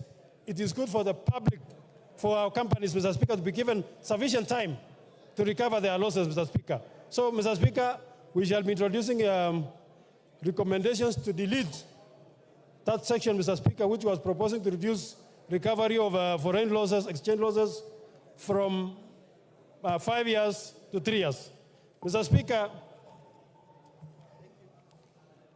Speaker, the income tax, the bill proposes to introduce what we call motor vehicle tax, Mr. Speaker. And Mr. Speaker, I want to say this was the most contested section of the bill, Mr. Speaker. Mr. Speaker, every presenter who came to the committee, they were opposed. Mr. Speaker, when we read the Income Tax Act, I think clause 3, Mr. Speaker, says income tax will be charged on income of individuals and companies, Mr. Speaker. We tried to check whether this tax called motor vehicle tax, Mr. Speaker, fits into the income tax definition, Mr. Speaker. And Mr. Speaker, our honest opinion, Mr. Speaker, was that, one, it was misplaced, because a motor vehicle tax is like it's not even an income, it's like an asset tax, Mr. Speaker. So if we tax your asset today, your car, tomorrow we'll introduce what we call land tax. Tomorrow we'll introduce what we call house tax, Mr. Speaker. And Mr. Speaker, we should remain within the law. And therefore we conclude that these taxes are not fit into the definition of income, and therefore the committee was unanimous in recommending that we must remove this tax, Mr. Speaker.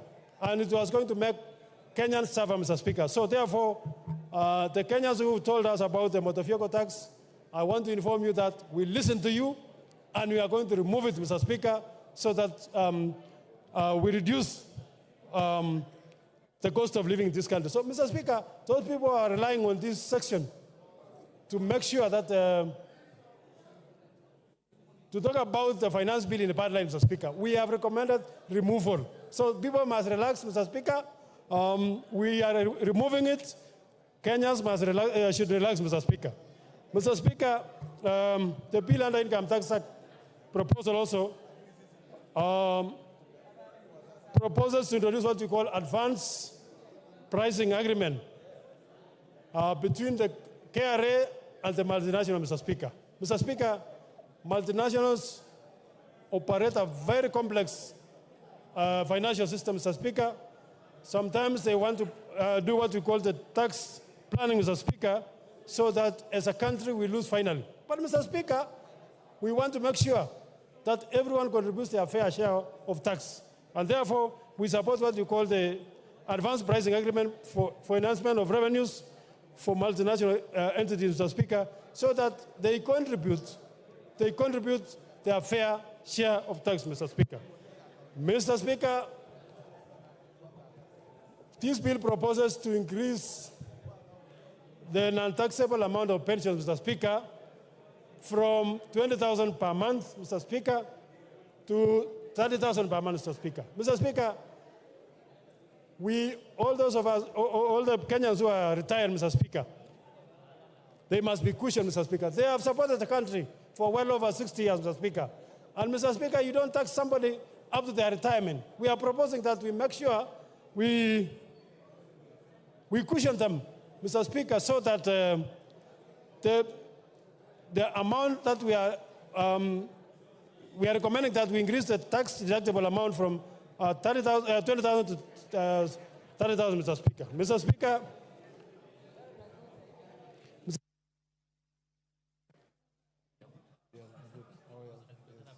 Your time is up, Benja. 1 minute to wind up. 1 minute, Mr. Speaker. Yes, I've given you 1 minute. Okay. Finish up. Mr. Speaker, on eco levy, Mr. Speaker, the committee was of the view that we must protect the local manufacturers, Mr. Speaker.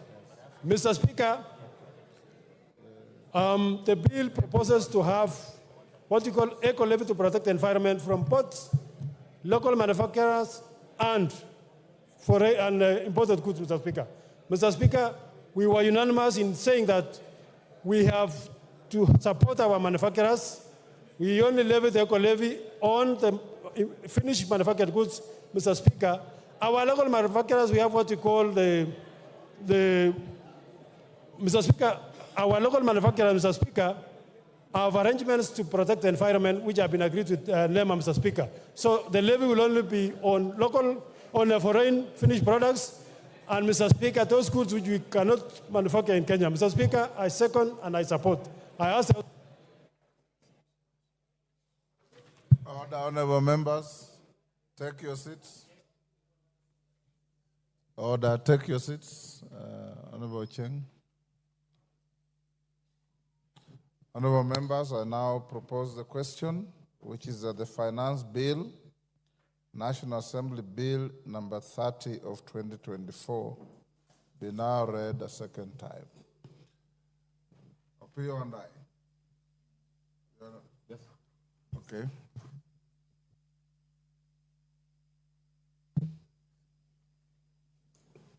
I thank you, Honorable Speaker.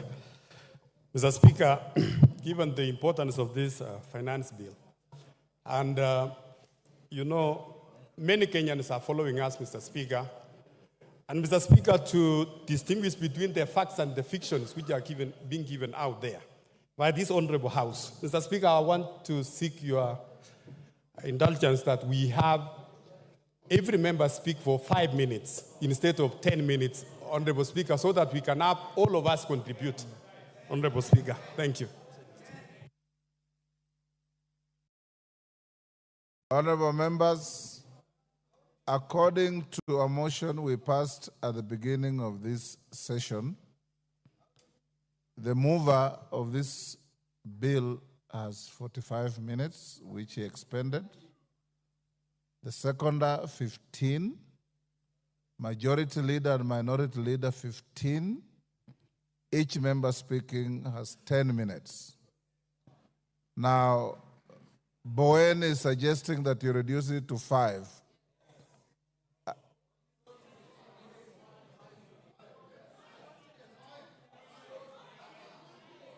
Order. Is Bowen's proposal supported? Let's start with 10. Let's start with what you passed. As usual, my screen is full. Order.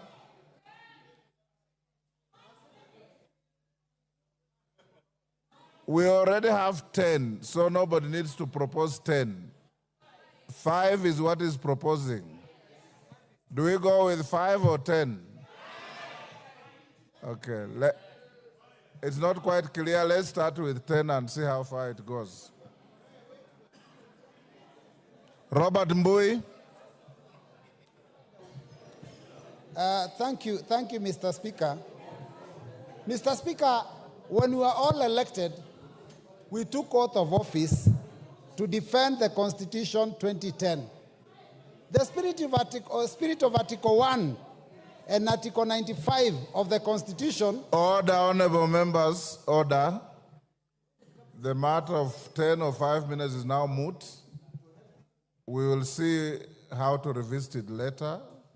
And those of you who are given a chance to speak, if you exhaust your points before you end the 10 minutes, you can yield the floor so that somebody else can be able to get the opportunity.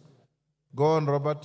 Yeah, thank you, Mr. Speaker. So in the spirit of Article 95 and Article 1, I stand to represent the more than 50 million Kenyans who have asked this House to reject this insensitive, punitive, ill-advised piece of legislative mistake. Mr. Speaker, I say this because in the 10 years that the former President Uhuru was president of this country, we had finance bills every year. But it's only one that had very serious contention, and the only contention that was there was the increase of VAT, in fact, the introduction of VAT on fuel of 8%. Mr. Speaker, the Kenya Kwanza regime has been in office. This is less than 2 years. And the second finance bill they have brought to this House and the first one have elicited so much contention from Kenyans that I think there's something seriously wrong. Mr. Speaker, in fact, let me say this, that the controversies of the 2023 finance bill, before we even get to this one, even, in fact, got a nickname for our head of state, because Kenyans out there are calling him Zakayo, the tax collector. Mr. Speaker, we must move from that concept of ensuring that every year we impose punitive taxes on Kenyans. Mr. Speaker, Kenyans have not even recovered from the negative effects of the 2023 finance bill. Because, Mr. Speaker, the 2023 finance bill already drastically reduced the disposable income of Kenyans. Because, Mr. Speaker, we increased pay as you earn then, we went and increased the NSSF, we went and increased the NHIF. Now we are proposing to go to SHIF, which is even higher. Mr. Speaker, we introduced a housing fund. Mr. Speaker, it has been very, very painful for Kenyans. And Kenyans were hoping that this year, things will be better, considering that in the last election campaign, Mr. Speaker, they were told that there will be pesa mfukoni, which means money in the pockets. Mr. Speaker, what we are realizing is that actually what this regime wanted was not to put money in anyone's pocket, but to take any money that was in the pockets of Kenyans. Mr. Speaker, the cost of government services have gone so high that we can't even afford our children to have ID cards. So, Mr. Speaker, when I look at a bill that proposes to increase the already overburdened Kenyans, it is something that we have to stand firm and reject. Mr. Speaker, let me say this, that we were told to tighten our belts. And I know this is the intention, that we be hit very hard the first 2, 3, 4 years.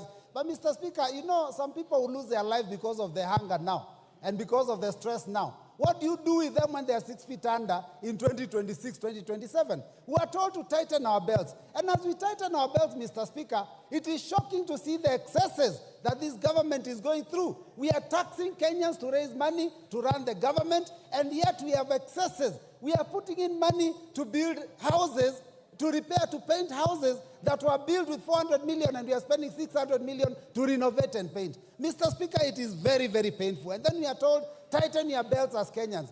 And 200 million Kenyan shillings is used on a return trip on a chartered plane to the US. Mr. Speaker, this is not acceptable. And all those missions are begging missions. When what we are doing here is we are living beyond our means. Mr. Speaker, I seek the attention of all those members that passed the 2023 finance bill and later on went and told Kenyans they didn't have time to read it. Now listen keenly. If you didn't read that one, you listen to us. Mr. Speaker, oppressive tax policies do not make good economic sense. And Mr. Speaker, let me just put it this way, that the last year's proposal was intending to raise 214 billion.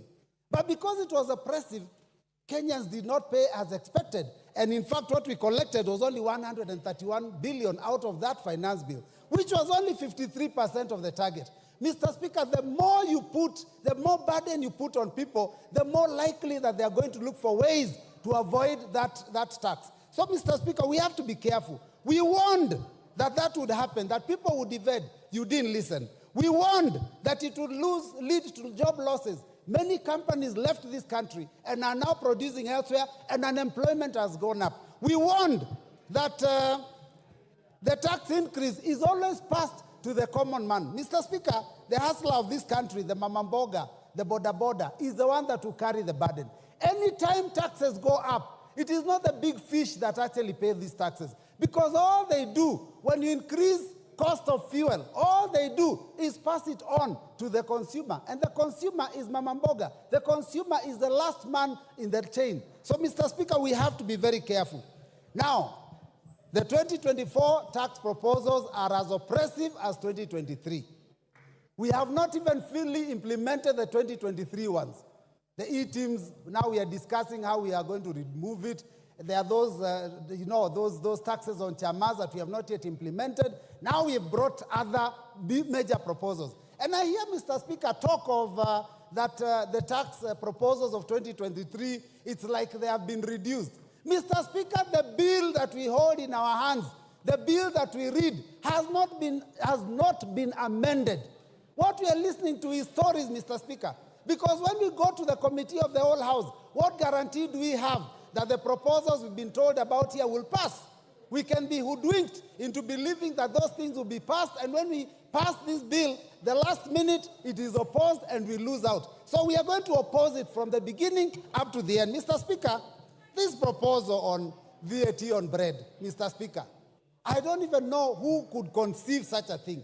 You have put your hands in the pockets of salaried Kenyans, business people. People have been made to pay for profits that they don't even make on turnover tax. And now you want to tax our children because you're putting your hands in the pockets of our children. Because the biggest consumer of bread are our children in secondary school, because that's where they spend their pocket money. Mr. Speaker, some of these are totally ill-advised. Mr. Speaker, VAT on financial services, VAT on money transfer, VAT on M-Pesa, those were, I do not understand who was thinking, what were they drinking, what were they smoking when they came up with those ideas. Mr. Speaker, it is very unfortunate. 20%, 25%, excise duty on edible oil, import duty. Mr. Speaker, these things, 2.5% on motor vehicles, these ideas were preposterous. But Mr. Speaker, I believe that all those proposals were actually a smokescreen.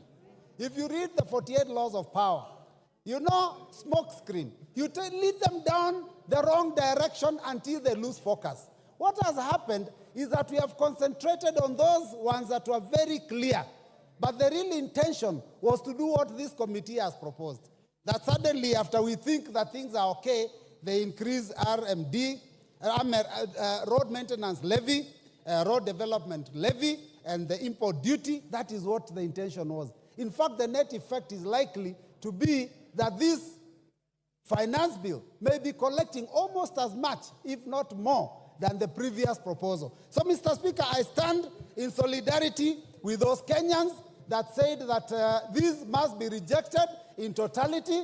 Mr. Speaker, I want to ask the Inspector General to stop interfering with Kenyans when they are exercising their democratic right of picketing, because Kenyans have a right to defend themselves. When they see the Constitution being mutilated, when they see their pockets being ravaged, when they see their children being unable to go to school, to put food on the table, they have every right to defend themselves. Inspector General, can you concentrate on defending the country and stop interfering with Kenyans? And this revolution, which is unfortunately a kindly revolution, Mr. Speaker, it is unstoppable. Because when we were in the streets, you could call Raila Amolo Odinga, you could call Stephen Kalonzo Musyoka and ask them to tell the troops to go back.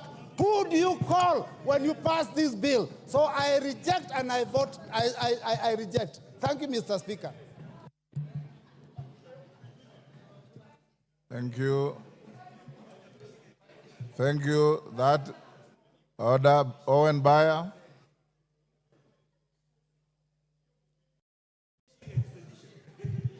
Thank you very much, Honorable Speaker. Honorable Speaker, coming to speak on the finance bill on the heels of my counterpart from the minority is interesting because I tried to get at least something from Honorable Mbui that he was saying that was useful and a contribution to the finance bill, but I couldn't get any. I just heard him shout about maandamano and all that. But we forgive him. We forgive him. Forgive him. I want to start by saying this, Honorable Speaker. Honorable Speaker, the finance bill is one of the very important documents that comes to Parliament. It is part of the budget cycle.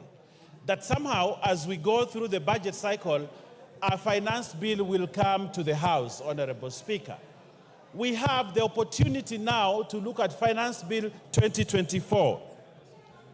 Honorable Speaker, a finance bill is usually a document of revenue-raising measures. But this finance bill must be looked together with the budget statement and the budget that we passed in this House. The finance bill complements the budget that we passed in this House, Honorable Speaker. That we have to raise revenue, resources, that we can finance the budget.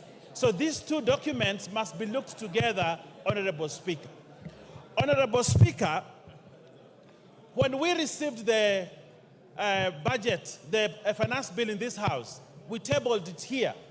But it was a proposal from Treasury. And when a proposal comes to the House, Honorable Speaker, it needs to be debated. They cannot pass the way it has been brought. It is scrutinized by the House. And the Constitution, Honorable Speaker, gave us the opportunity to do public participation. And public participation, Honorable Speaker, is a key plank in passing laws and legislation in this House. Treasury makes wild proposals that comes to the House. But it is up to this House to sit down, debate those proposals, look at them, and see whether they are fair revenue-raising measures for the country. Honorable Speaker, we have had a thorough public participation, one which Kenyans spoke their feelings about the finance bill. Honorable Speaker, Kenyans talked to the committee. Kenyans raised their voices about contentious issues in the finance bill. And those issues were captured by the committee, a committee that includes members from the minority and also includes members from the majority. And Kenyans had, the committee had, and they made changes to the finance bill. Honorable Speaker, the House itself has, in third reading, the power to make amendments to the proposals that came from the Treasury. So therefore, Honorable Speaker, at this time to say that we reject the finance bill in total is to reject the mandate that you are given by the people. The people gave you mandate to debate, hear, approve or not approve, and that is the process that we are undertaking, Honorable Speaker. Honorable Speaker, the budget created a deficit, and in dealing with a deficit for a budget, there are three ways you can look at: reduce the budget, borrow, or tax. Those are the three things that you need to do when you're dealing with a budget for you to finance a budget. You either borrow, you either reduce the budget, or you tax to be able to finance a budget. All these measures are available to this House, Honorable Speaker, to make a decision on how we go forward.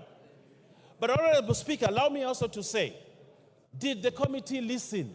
Yes, the committee listened on the proposals that were brought from Treasury.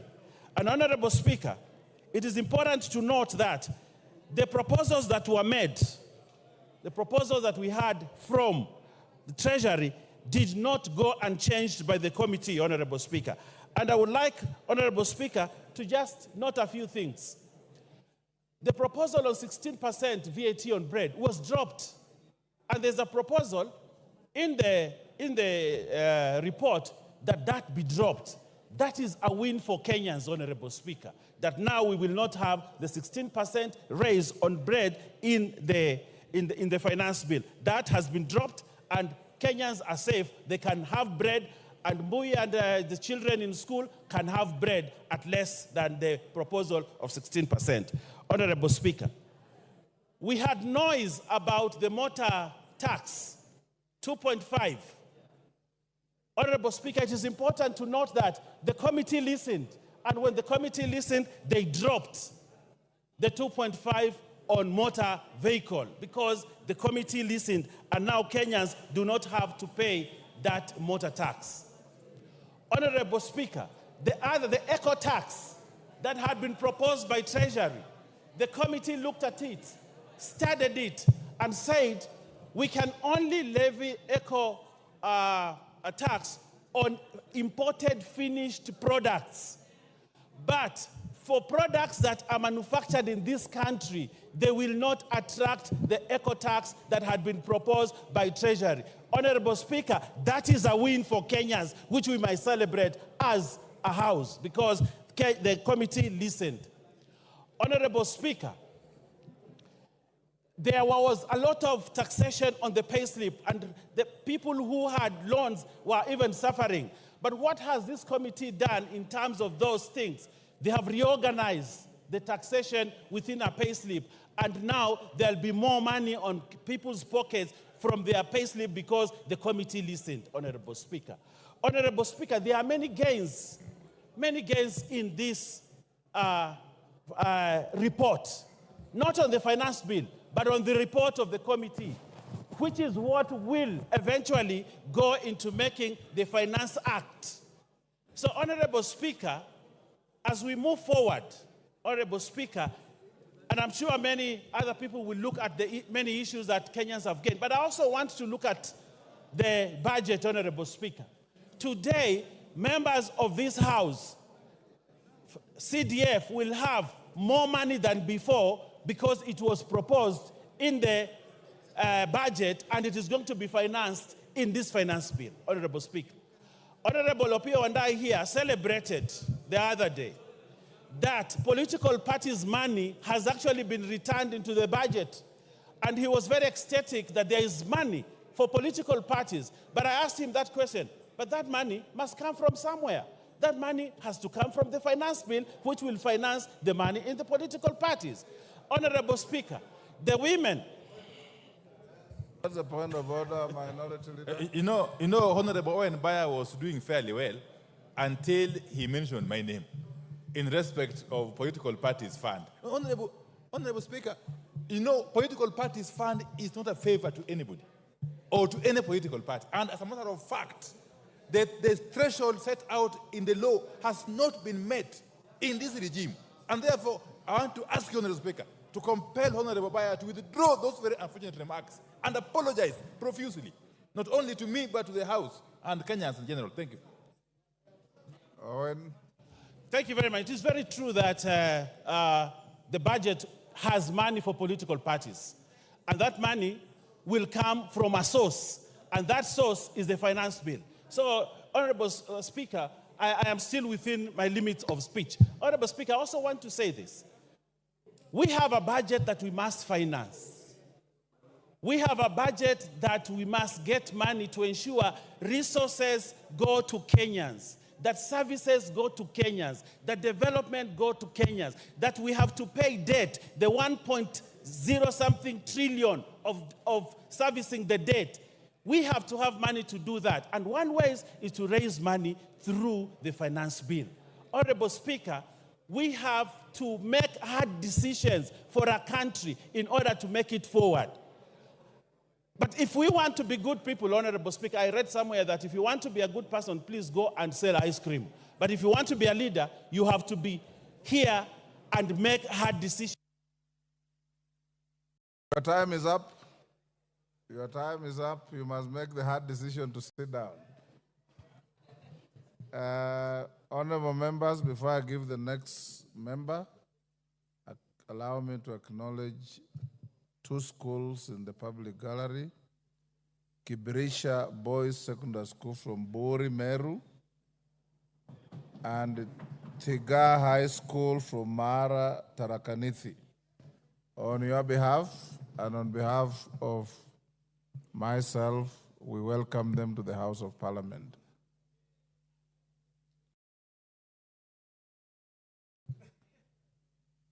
Mama Zamzam.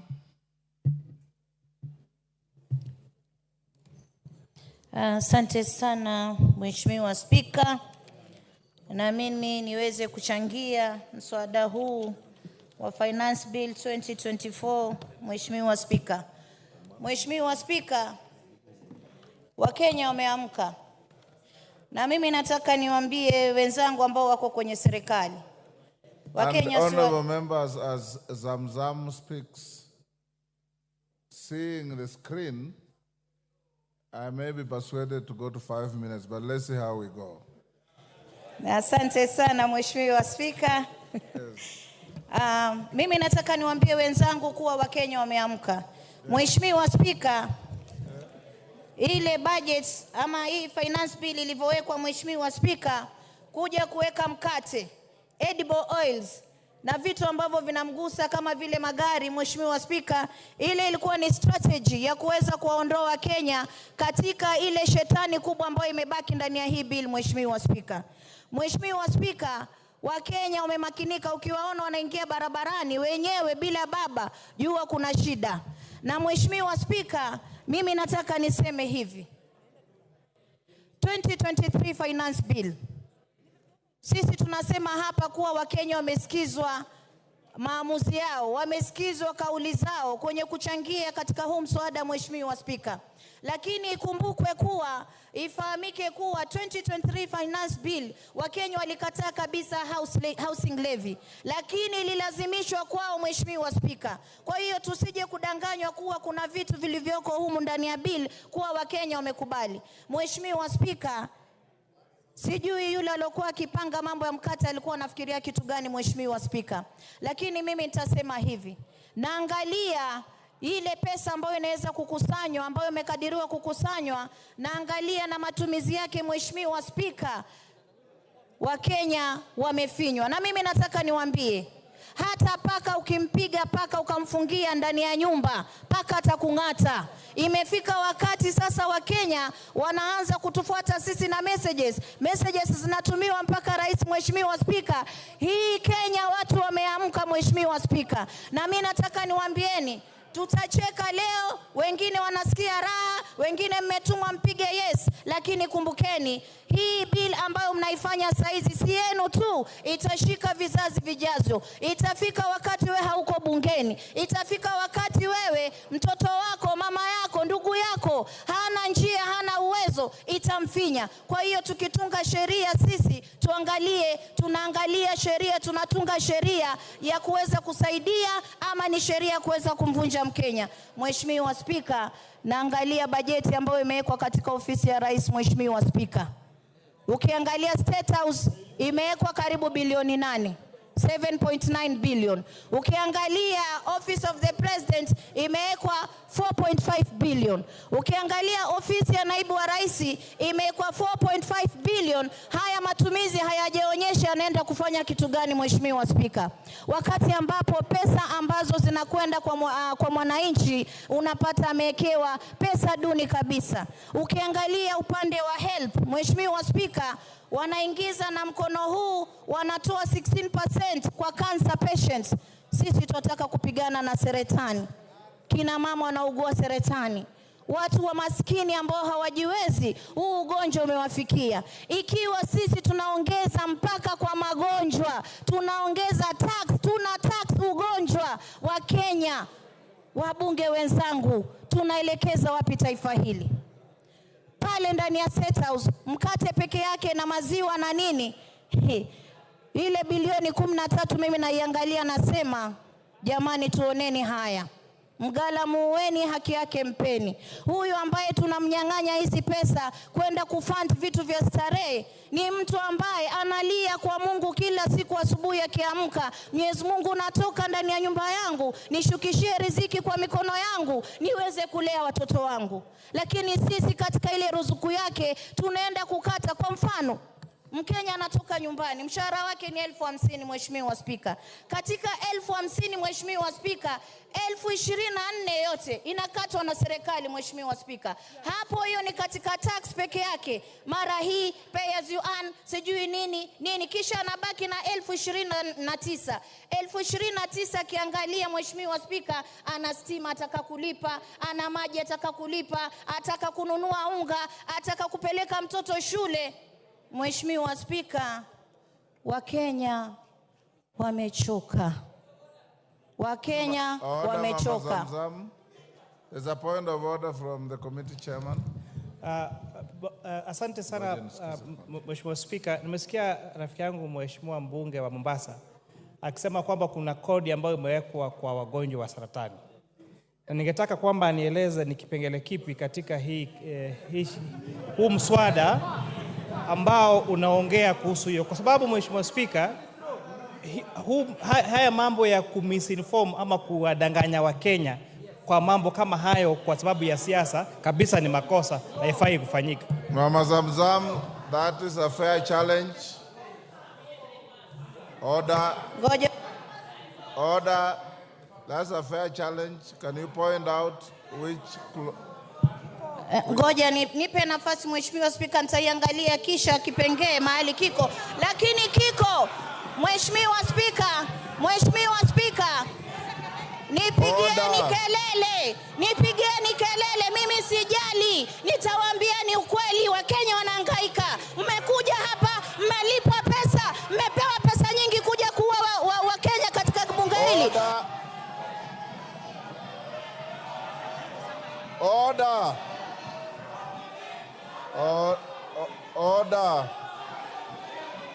Order, honorable members, order. Order, Mama Zamzam. Order, Honorable Zamzam. Order, Honorable Zamzam. Order, KJ. Order, members. We were doing so well in terms of decorum and production from members until we reached here. Mama Zamzam, order, standing order 91. Every member is responsible for the accuracy of any facts which you allege. And the speaker doesn't get involved in your allegations until you are challenged. When a colleague challenges you, the easy thing is not to raise your voice. The easy thing is to say, this is found in clause this and that of the bill. And it ends there. That is how you discharge your responsibility. If it is not in the bill, then the challenge becomes legitimate, and the decent thing to do is to withdraw and move on with your other contributions. Order, the speaker needs no assistance, Honorable Kamket. Honorable Zamzam, if it is in the bill, point out to the chair of the committee. If it isn't, just withdraw and move on with your other contributions.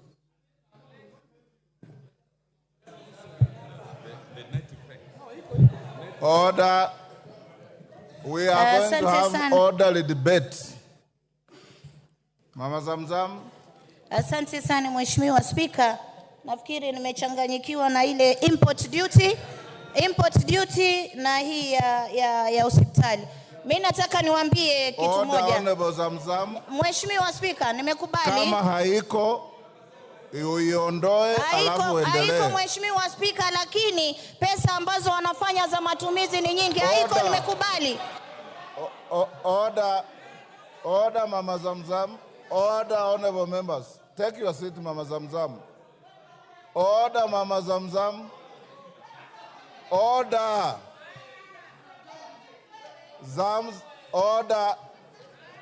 Order. Order, Mama Zamzam. Mama Zamzam.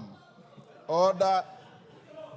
Mheshimiwa Zamzam, wewe ni mheshimiwa na mama wa heshima, na mimi nakuheshimu sana. Wewe huongea Kiswahili sanifu na huwa unasema mambo yanayoeleweka. Kuanza kuchibisana na wenzako across the floor ni kushusha heshima yako. Sasa nakwambia, ondoeni ile ulisema kwamba haiko na uendelee na mambo mengine. Kubishana na kupiga kelele haina faida kwa hii chumba. Order. Order. Honorable Mbadi, order. Order. Honorable Mama Zamzam, withdraw and proceed. Honorable Mbadi wants to mislead you. Just withdraw and proceed. Order, Honorable Mbadi. Give Mama Zamzam the mic. Huh? I withdraw, Mheshimiwa Speaker. Well done. Now proceed. Sasa na proceed. Lakini Mheshimiwa Speaker, watu wakija hii bunge kila mtu ametoka kwao amepigiwa kura zake Mheshimiwa Speaker. Just proceed without complaint. Mimi hata nitalalamika kwa sababu amenitukana ule mzee na nywele nyeupe. Mheshimiwa Speaker, mimi naangalia katika hata cooking stove ya kupikia wameongeza 3%. Wameongeza 3%. Naangalia motorcycle, Mheshimiwa Speaker, wale wa mabodaboda ambao walipromisiwa mambo itakuwa shwari, tutafanya hivi, bodaboda wameongezewa 3% katika custom values. Mheshimiwa Speaker, hawa pia hata tairi ya gari ya bodaboda, ya wheelbarrow, tairi ya kushika wheelbarrow. Mulikuwa mnaweka tairi wheelbarrow iko na tairi. Wacha. Kwa fuel kama mmeongeza shilingi 9, mumeongeza kila mahali. Kama mmeongeza shilingi 9 kwa mafuta, mumeongeza bidhaa zote Mheshimiwa Speaker. Mimi nataka kuambia, mgala muweni haki yake mpeni. Nyinyi mlidanganya wananchi, mkasema bodaboda, mama mboga, mtakuja kuwasaidia katika jumba hili. Mmepewa 100,000. Order. Yes, Honorable KJ. What's your point of order?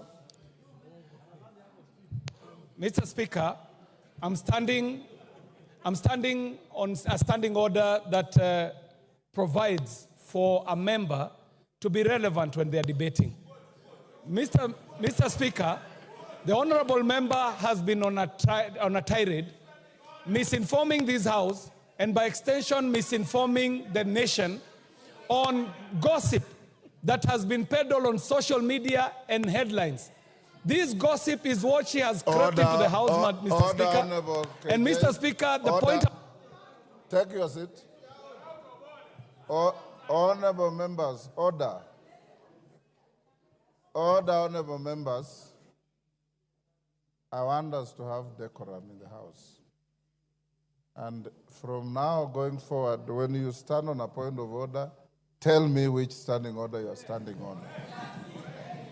And Honorable Zamzam, the etiquette of debate is such that when a colleague says point of order, you immediately resume your seat.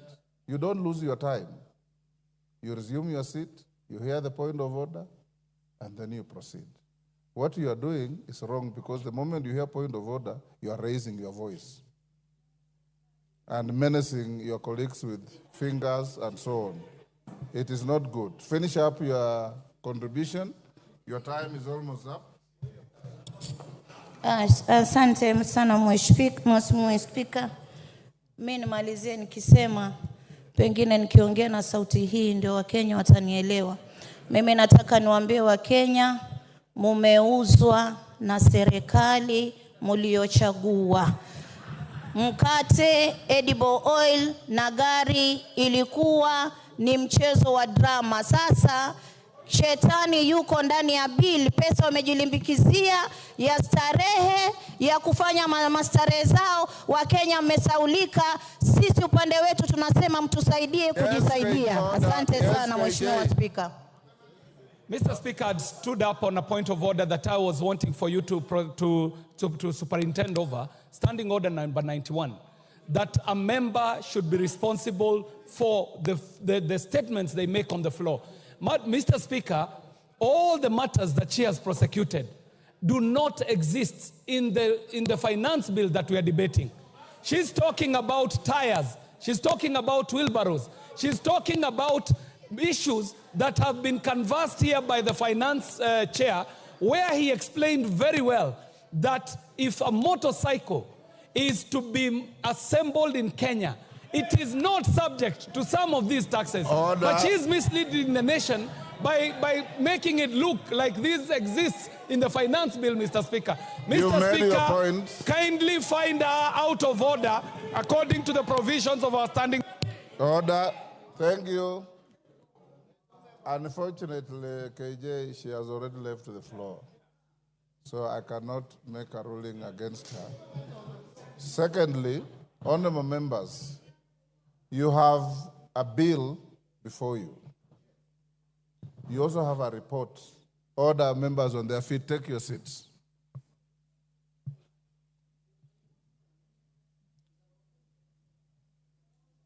You have a bill before you. You also have a report of the committee. The mover of the bill extensively made reference to the report, said this has been dropped, this has been dropped, this has been dropped. You may be convinced, you may not be convinced.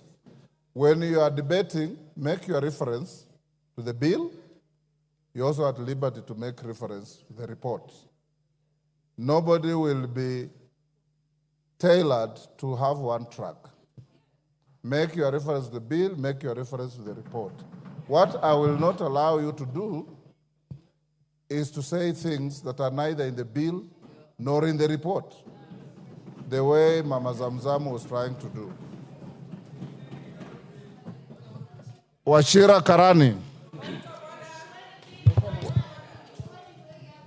Thank you. Yes, Honorable Millie Odhiambo, what's your point of order? Thank you for your guidance, Mr. Speaker. Mr. Speaker, I'm just standing with a lot of due respect and concern over what you have just said. Mr. Speaker, first I want to thank you for giving us guidance and direction. that we can make reference to the bill and to the report. Mr. Speaker, one of the rules of debating in this House is you can go outside those two so long as you make a link with what is in the report and what is in the bill.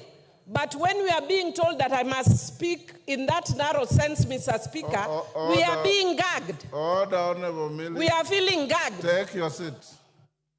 Honorable Millie, nobody's being gagged.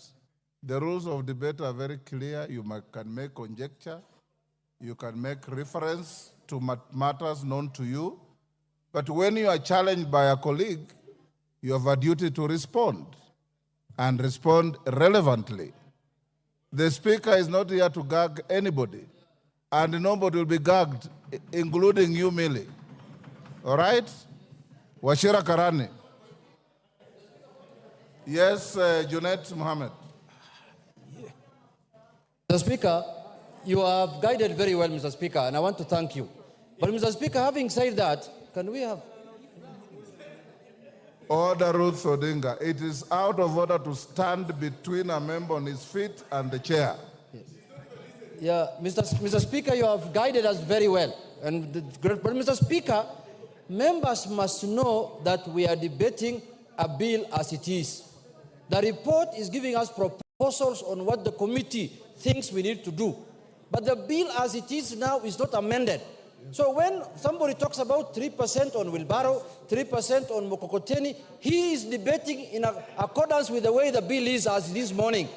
And the bill can only be amended here. The proposals that you did yesterday at the State House can only happen here on this floor. Those were just a press conference. So refer to the bill as it is and refer to the report. So when it is amended in the House is when those things will take effect. Thank you very much. Order. Otienda Molo. Thank you, Mr. Speaker. Mr. Speaker, understanding Order 83, my first point, I think, has just been made by the Honorable Junet. It is important, Mr. Speaker, that the majority does not diminish debate on technicalities. Everything that the chairman said in terms of what will be amended is yet to be moved. So we are at liberty to discuss everything on the bill as it is. And in that respect, we cannot be limited. Mr. Speaker, number two, the Honorable Didmas Barasa is wearing an unparliamentary hat. Could you please guide him to be parliamentary?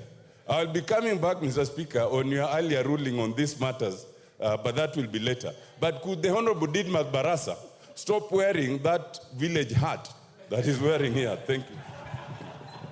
Honorable members, the issue of the bill before the House, and I'm sitting here listening to all of you. I listened to the move of the bill, and he said, this bill contains this, but at committee stage, I'll drop it. That becomes part of your Hansard. So when you attack the bill, which you have the right to do, it is only fair also to make reference to what your colleague said. You can still say, Order Wanjala, I am not giving you any CAG rules. I'm simply saying the Hansard is there to bail out people. So when your colleague stands up after you have attacked something and says, when I presented the bill, I already said this, it's legitimate. But everybody debate the bill as is before the House. That is the bill that we are debating. But don't lose sight of the report which you already have, which I encourage you to read. Washira Karani.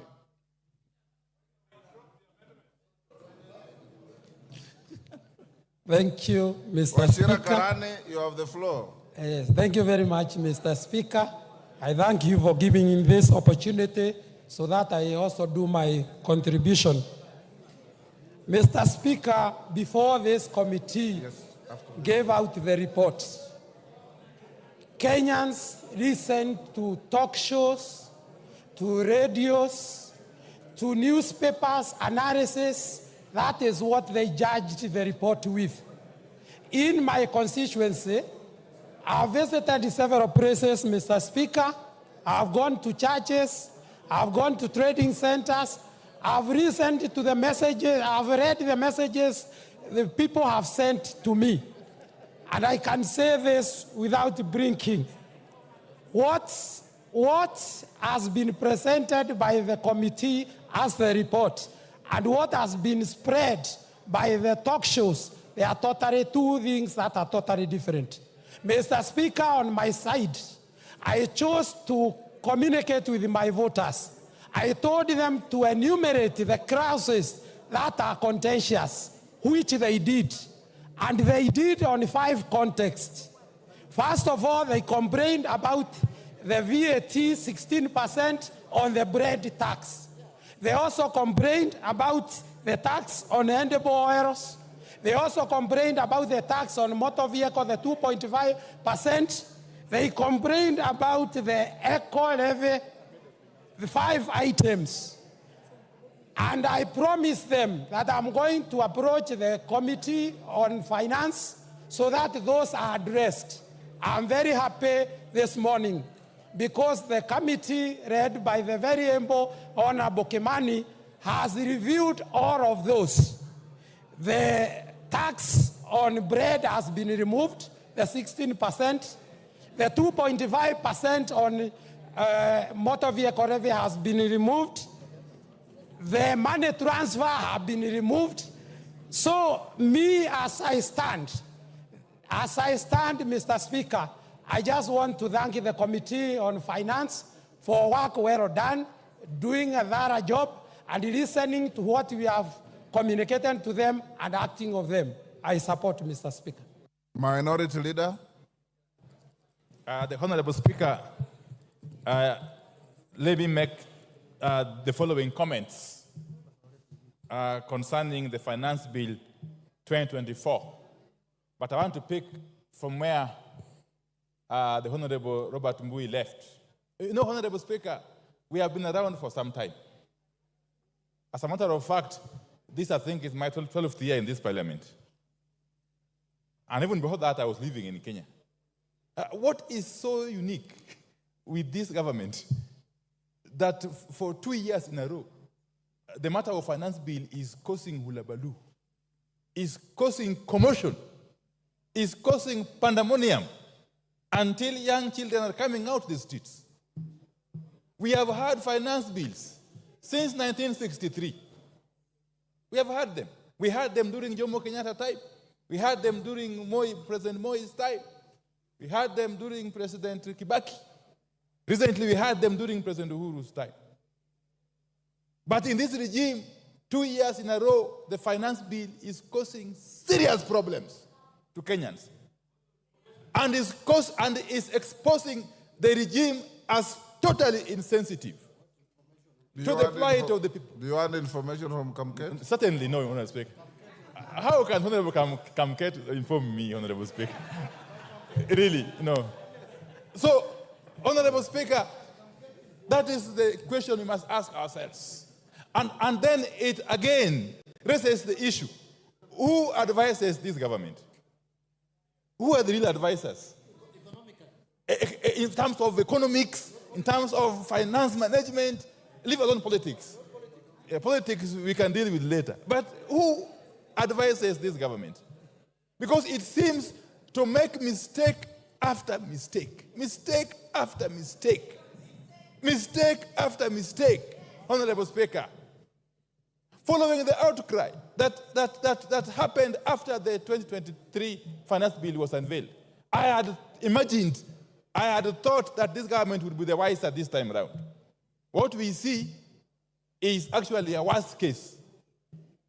As they say, the more things change, the more they remain the same. Honorable Speaker, I have read the bill in its entirety. I have similarly read the report of the committee, chaired by my very good friend, Honorable Kimani Korea. Honorable Speaker, if you look at the report of the committee and together with the amendments it is proposing to make on the bill, then you come to the conclusion that actually the character, the structure of the bill is actually changing fundamentally. Fundamentally. And this flies on the face of the provisions of Standing Order 48. Honorable Speaker, at some point perhaps I would be calling upon you to consider asking the chair to withdraw the bill and introduce a new one. Because the character is changing. And why is the character changing, Honorable Speaker? Honorable Speaker, under Article 201 of the Constitution, specifically 201 sub-article A, on the matter of principles that govern or guide public finance management. Public finance management. I don't know what is itching Honorable Soro. Honorable Speaker, one of the principles, some of the principles that should guide the management of public finance: openness, accountability, and including public participation in financial matters. If you can come out of the blues and tell us that now these things that we had introduced in the bill, these taxes that we had introduced in the bills, we are now removing them. It is basically going against the principles of public finance management. You are turning a public finance bill into a personal property that you can change at whims. Honorable Speaker. Yes, Chairman of... Honorable Speaker. Order, Minority Leader, Chairman. Honorable Speaker, again, on a point of order on misinformation. The leader of minority clearly read the PFM Act and talked about then if changes are made, the allegations making them then significantly that bill would have to be drafted. Then the question on public participation remains. Then does it mean that he is purporting that everything that the public says is just an exercise in futility and should not change? Otherwise, then why were we involving taxpayers' money and time to reason to the members of the public if we cannot propose changes on the bill? Minority Leader.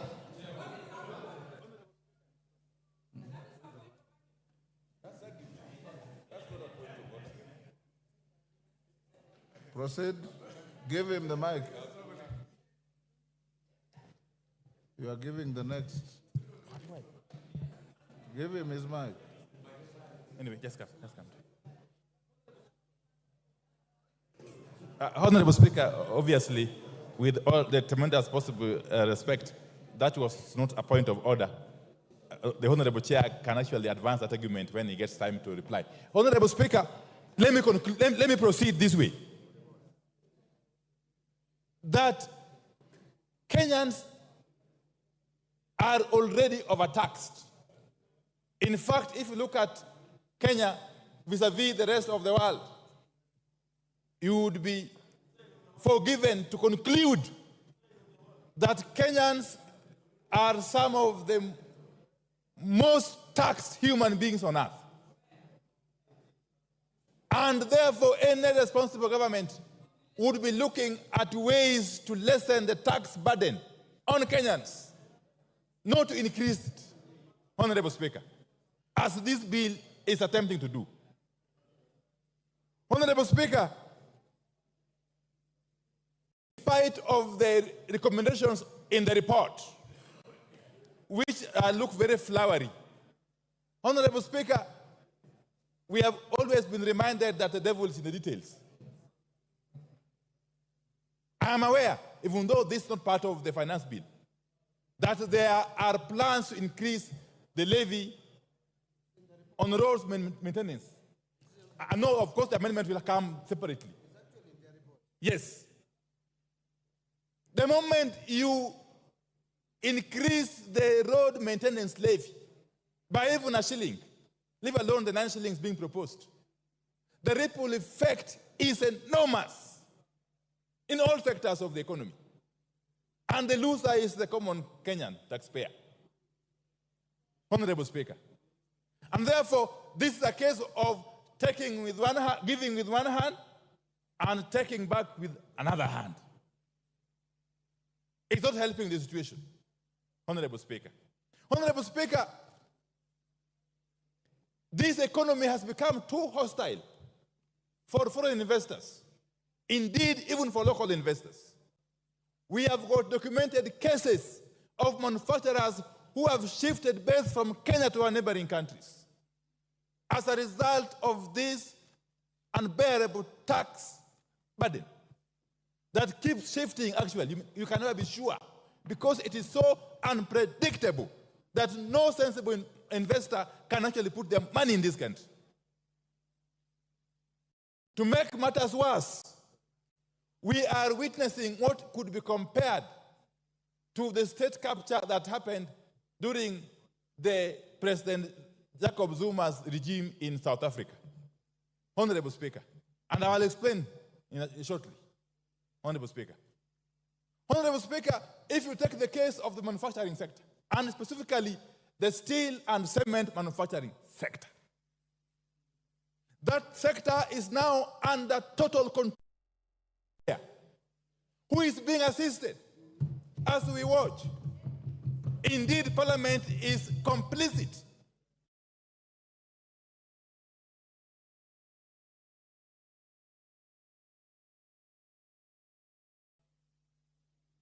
We have a case where this one particular manufacturer is the only person who has the capacity to manufacture billets which are used in the steel manufacture. And actually clinker, which is also used in the manufacture of cement. To make it worse, this same manufacturer, who has got the support of these people, Honorable Speaker, he is compelling his competitors to buy from him raw materials. To make it worse, he is compelling them to buy at a minimum. That for you to buy from me billet or clinker, you must buy quantities worth minimum of 100,000 US dollars. And you must pay me in US dollars. And he delivers when he wants. Do you expect him to compete favorably with the rest? I will name him. It is the owner of Devki Steel Company and the owner of Simba Cement. I think his name is Guru. That one. We must shame these people. We must name and shame these people. If you are to rescue our country from the clutches of state capture, Honorable Speaker, we must do so. We must do so. Now, I am happy. I am happy at the debate and the information that is coming out from my point of order is 91. 91. That my friend, the leader, I would like him to substantiate and give us. He said he must buy from me. He must do this and this. Where did he say? Where is that factual information? You can do better by giving us, a record of what he said, other than hearsay, Honorable Speaker. You can do better than just say things. Order, Honorable. Both of you are veering off the track. Let's avoid the temptation to besmirch people who cannot defend themselves on the floor. Go on, Minority Leader. Yes, please. Don't. Sorry. So I will leave that at that. But Honorable Baya, stop holding brief for these characters. It doesn't help. Let me tell you, from my experience in this parliament, they'll never really assist you in the constituency. Honorable Speaker, where we have now reached is a situation of helplessness. No wonder young boys and girls are coming out in their numbers on the streets and facing police truncheons and water cannon and tear gas, something which is unprecedented, Honorable Speaker. It reminds me of a play by the celebrated Professor Francis Mbuga, that is Betrayal in the City. Honorable Speaker, you are a literature person. If you read that play, I read it long You read ago. it, yes. There's a character by the name Jasper Wendo. Okay? He was in a situation, he was actually lamenting that we have waited for independence We were hopeful for good things. Independence came. And now we have got nothing else to look up to or forward to, Honorable Speaker.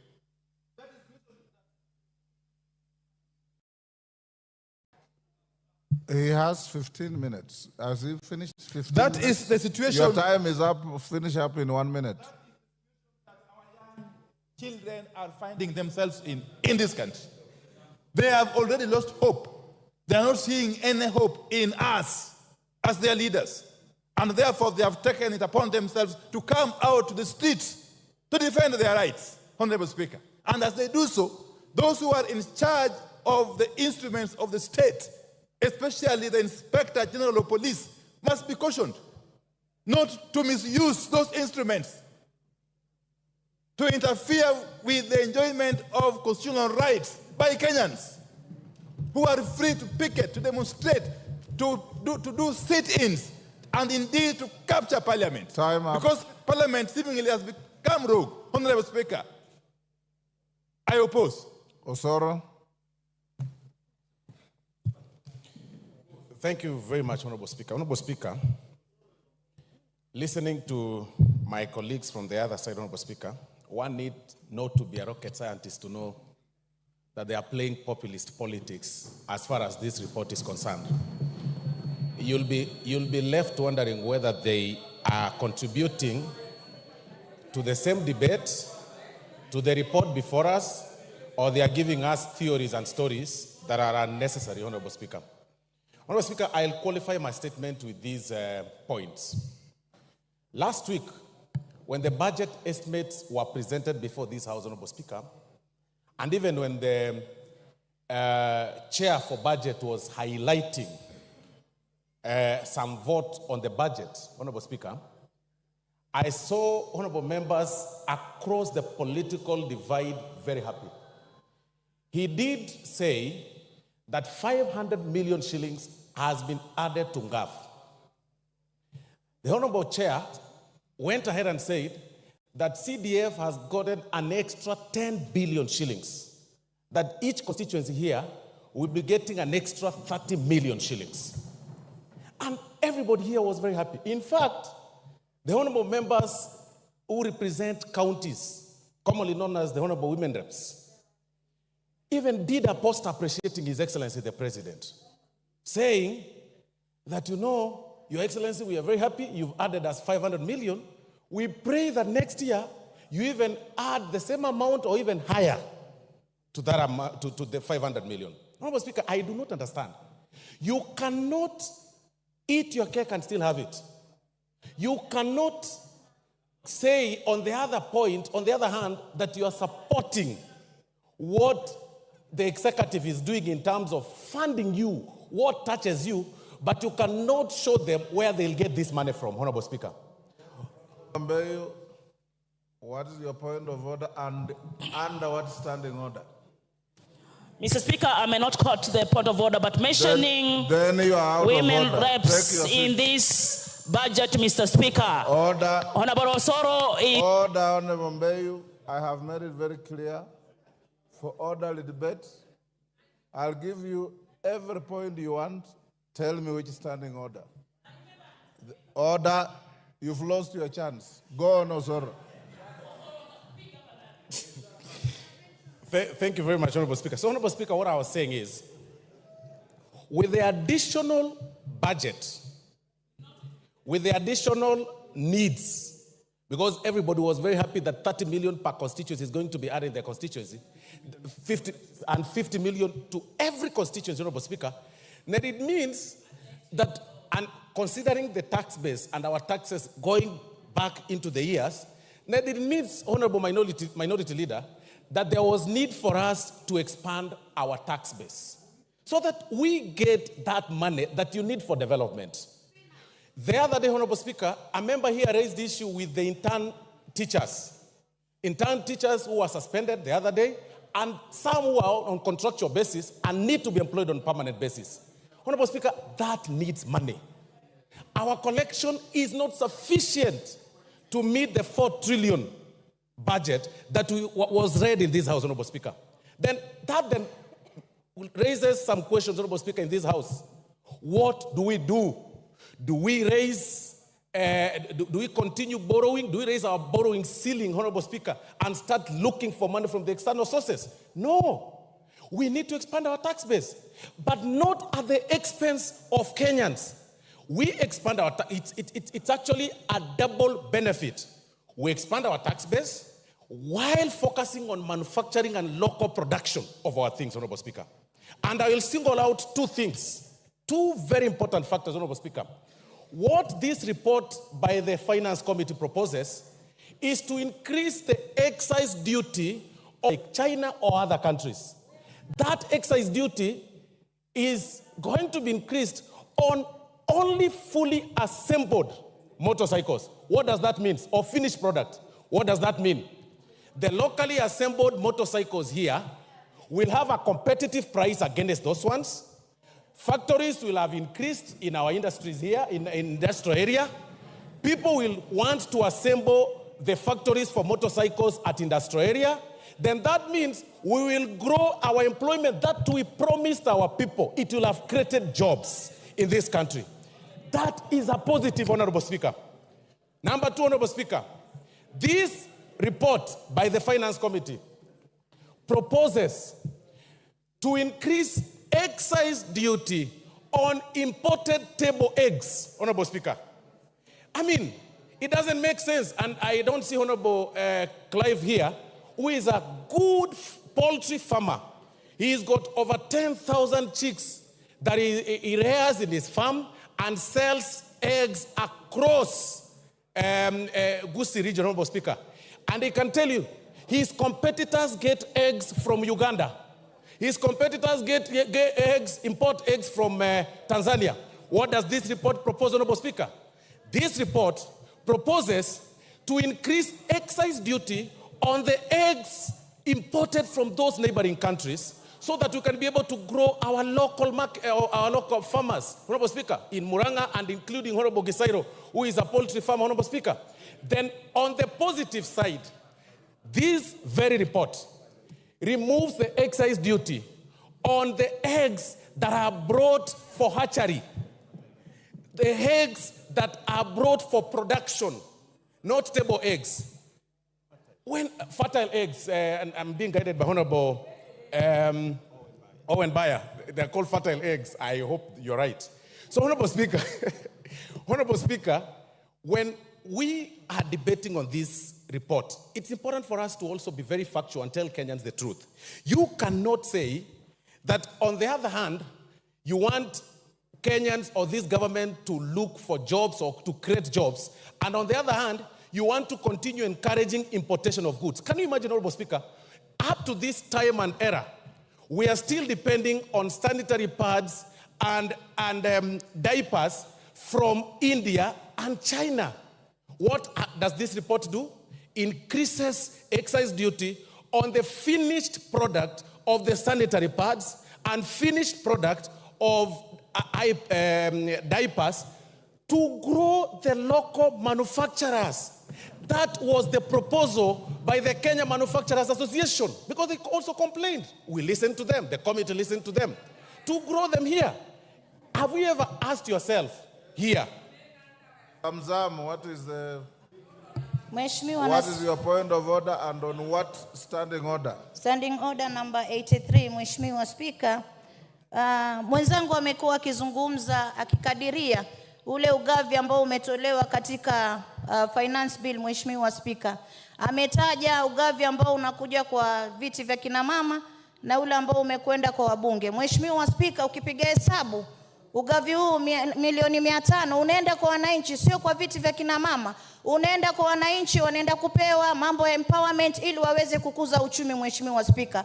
Pale ni mambo inaenda katika ukuzaji. Lakini zile pesa ambazo sisi tunauliza, Mheshimiwa Speaker, ni zile ambazo zimeenda kwa makadirio ambayo hayaleti uchumi juu, ni mambo ya starehe. Kwa hiyo Mheshimiwa Osoro, usiweze kudanganya wananchi ukasema wameletewa milioni 500 wakati mkono wa pili umechukua mabilioni, Mheshimiwa Speaker. Asante sana. That is an argument. That is an argument. Go on. Thank you very much, Honorable Speaker. I was really struggling to understand what she was saying.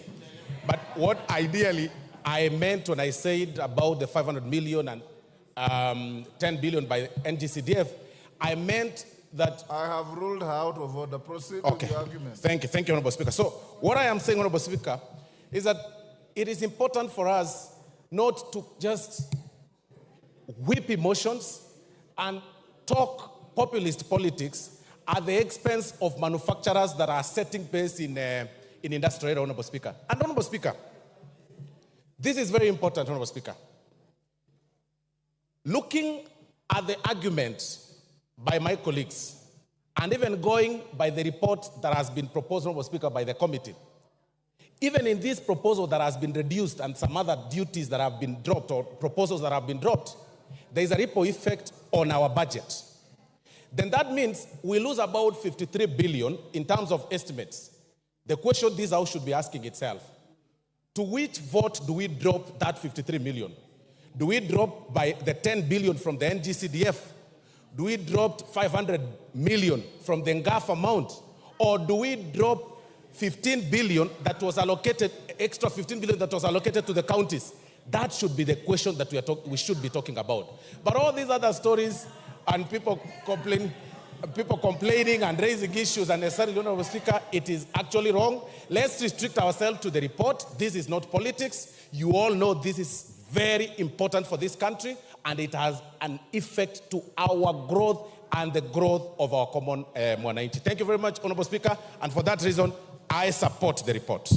Rachel Nyamai. Thank you very much, Honorable Speaker, for giving me an opportunity to contribute.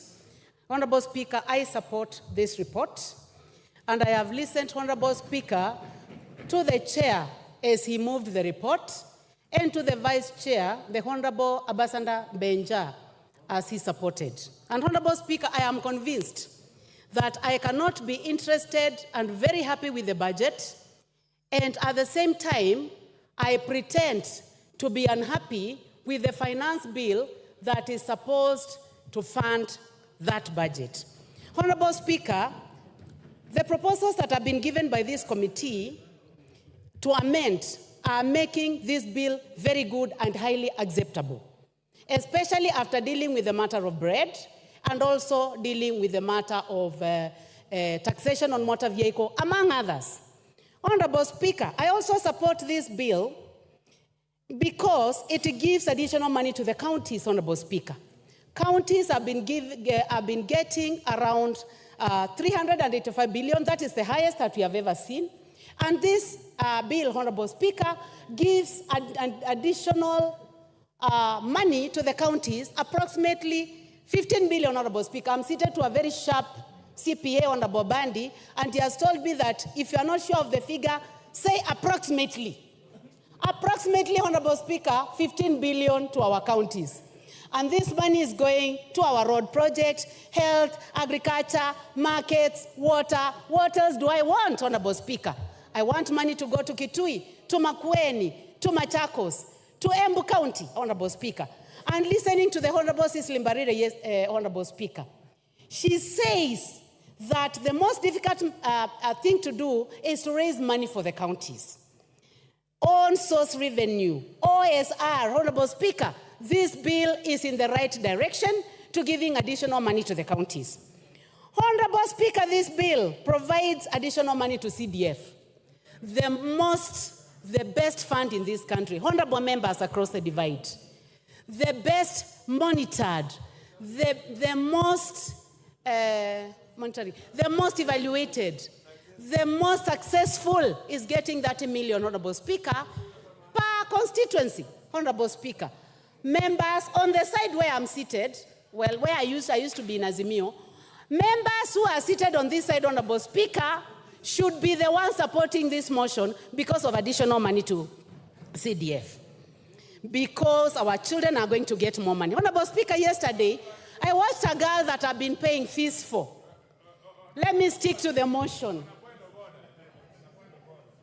Which standing order? Yes, Kajwang, what's your point of order? On a point of order, the gracious lady that has just spoken, the last I checked, she was in Azimio through Jubilee. Could it be that those positions have changed, or could it just be a misleading statement, Mr. Speaker? That is not a point of order. Go on. Thank you, Honorable Speaker, for your wisdom. I knew that you wanted to distract me.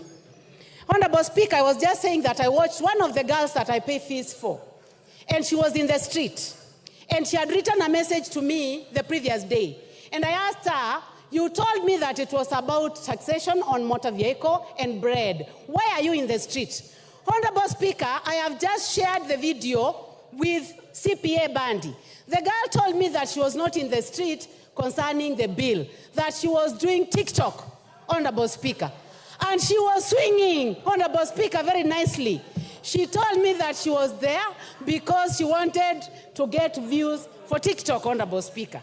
So, Honorable Speaker, and I'm going to show you, Honorable, she says that she cannot find the stones because the community that provides stones was missing in action. So she was wondering where the stones were. Honorable Speaker, going back to this bill, it is important to note that our finance bill for the previous year has made Kenya the 27th fastest growing country in the world, Honorable Speaker, in the world. You need to look at this Financial Times, members seated on my side, that Kenya is the 27th fastest growing country in the world because of the bill that we passed last year. Honorable Speaker, also, because of passing a good bill led by the Chair Finance, Honorable Speaker, Nairobi Stock Exchange is the best stock exchange in the world. That is not according to Rachel Nyamai. That is not according to the Honorable Speaker of the National Assembly.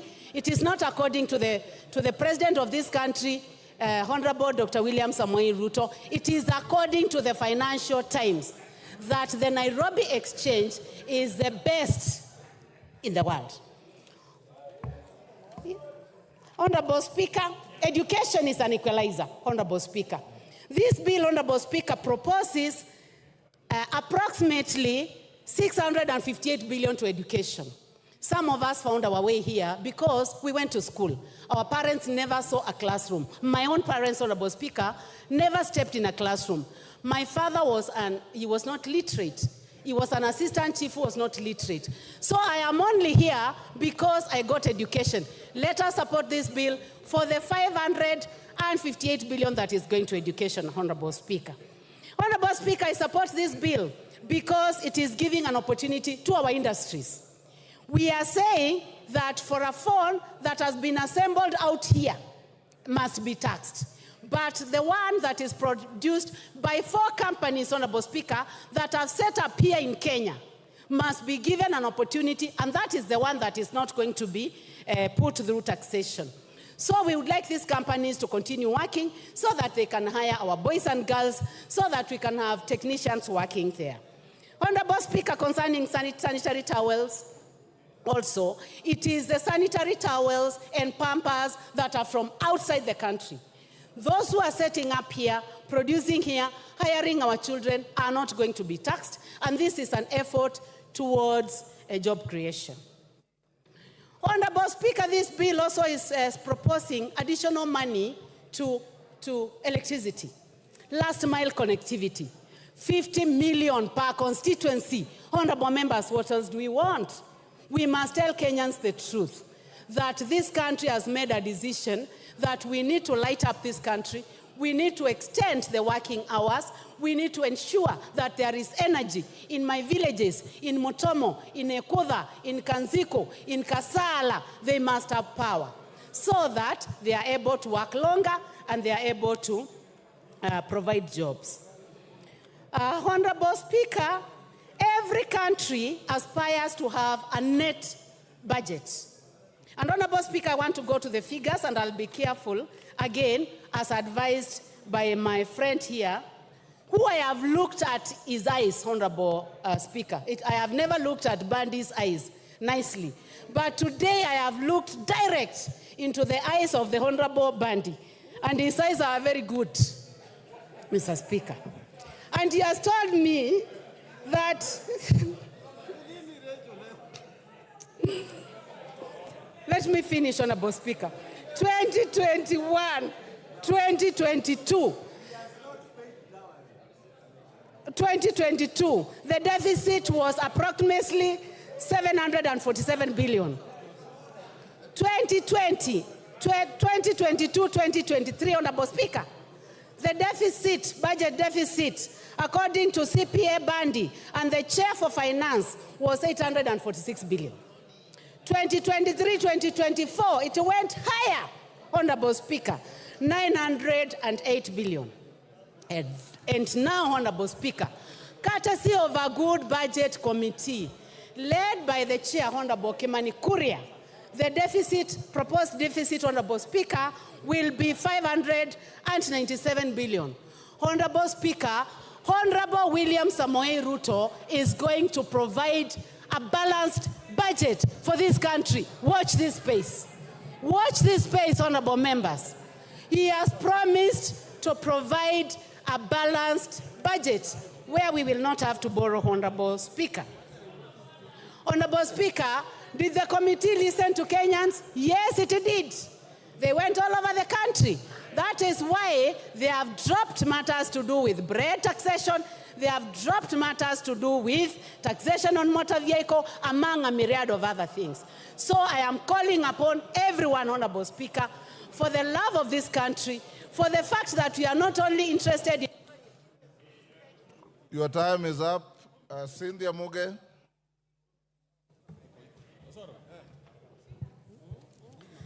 Thank you, Honorable Speaker, for giving me an opportunity to add my voice to this bill, Honorable Speaker.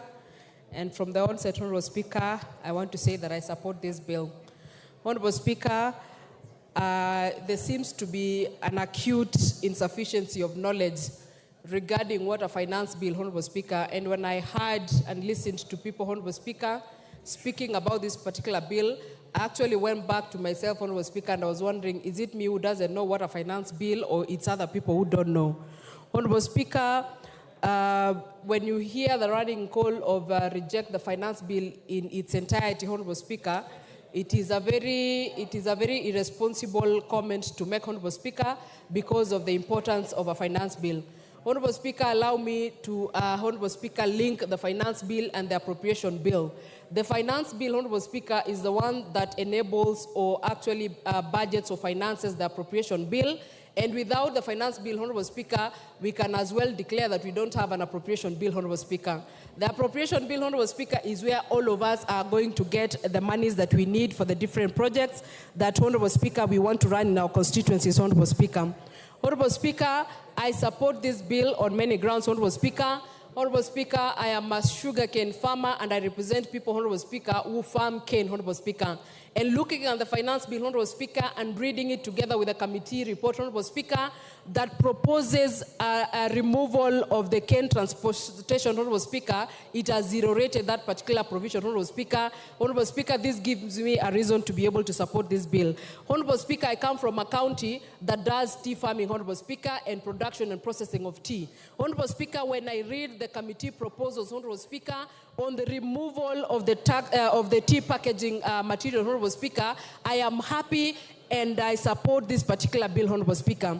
Honorable Speaker, the eco-levy has been a levy that has been up for discussion for a very long time, Honorable Speaker. And Honorable Speaker, I would want to say that the committee, or reading the committee report, Honorable Speaker, I gained better understanding of what an eco-levy, Honorable Speaker. And Honorable Speaker, I support this particular levy because, Honorable Speaker, it is clear that it is a levy that is aimed at ensuring that we have environmental conservation. Honorable Speaker, this is a bill, Honorable Speaker, that is justified. That, Honorable Speaker, if you import whatever you import as a finished product, you must as well give us some money for us to be able to manage your waste, Honorable Speaker. And this, Honorable Speaker, is a levy on imported finished products, Honorable Speaker. Honorable Speaker, there is a levy that has been put, Honorable Speaker, on onions, potatoes, and table eggs, Honorable Speaker, that are imported. Honorable Speaker, this is the true spirit of Kenya, Honorable Speaker, that we support local production and support the prioritization of locally produced goods, Honorable Speaker. It is fair, Honorable Speaker, that the farmer of potatoes in Molo, that the farmer of onions in Trans Nzoia, Honorable Speaker, that do onion production, Honorable Speaker, is given a priority. If you feel like you need to import, you must then, Honorable Speaker, be able to pay higher, a better and a bigger price. Order, Cynthia. Yes, Utena Molo, Senior Counsel. What's your point of order? And what standing order? Mr. Speaker, I rise under standing order number 90. I have listened carefully as my colleagues on the other side are speaking. But I'm aware, Mr. Speaker, that under standing order number 90, especially 92, one must declare pecuniary interest. And I'm aware that my colleagues attended a meeting, and Honorable Soro is looking straight at me, where pecuniary interactions, this morning, were undertaken. Could any member speaking start by declaring their interest that I have pecuniary interest and then they support? Thank you, Mr. Speaker. Order, Honorable Otiende Amolo. You are grossly out of order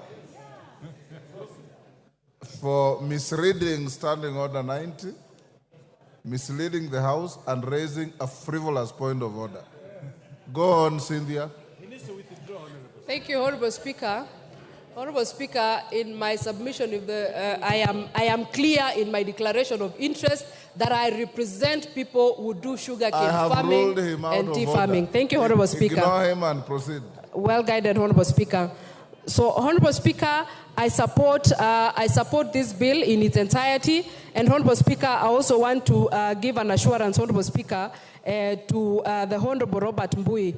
When he was speaking, Honorable Speaker, he was worried that what happens if we are hoodwinked in terms of the proposal that have been put by the committee, Honorable Speaker, and he has been a very good honorable member of this House. Together with myself, Honorable Speaker, we will ensure that whatever these proposals that the committee has put in regards to this bill are actually put into in the second reading, Honorable Speaker, are considered so that the people of Kenya, Honorable Speaker, can be able to benefit from this bill.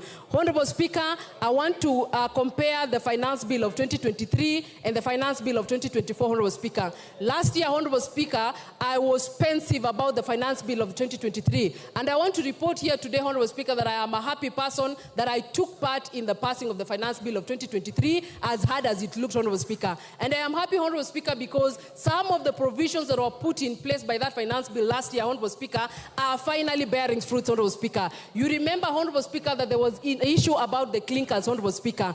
This year, Honorable Speaker, this country has a clinkers factory in Turkana, Honorable Speaker, that is able to produce clinkers and has reduced its importation, Honorable Speaker, by close to 90%. Honorable Speaker, if that is not a win in the last year's finance bill, I don't know what is, Honorable Speaker. Honorable Speaker, on the issue of importation and hiking or putting the taxes on importation, Honorable Speaker, we are simply saying, Honorable Speaker, that let us be able to consider the Maxis and the Yana of this country, Honorable Speaker, that are produced locally in terms of tires, as opposed to, Honorable Speaker, the Michelin and the Bridgestone, Honorable Speaker. And Honorable Speaker, this is not barring anyone from using them. It is actually saying, let us just promote local, because these ones are going to be more affordable. But if you're a person of means, Honorable Speaker, and you feel like your class is Bridgestone, you can still go ahead and do the same, Honorable Speaker. So, Honorable Speaker, I support this particular bill. And Honorable Speaker, listening to Opio and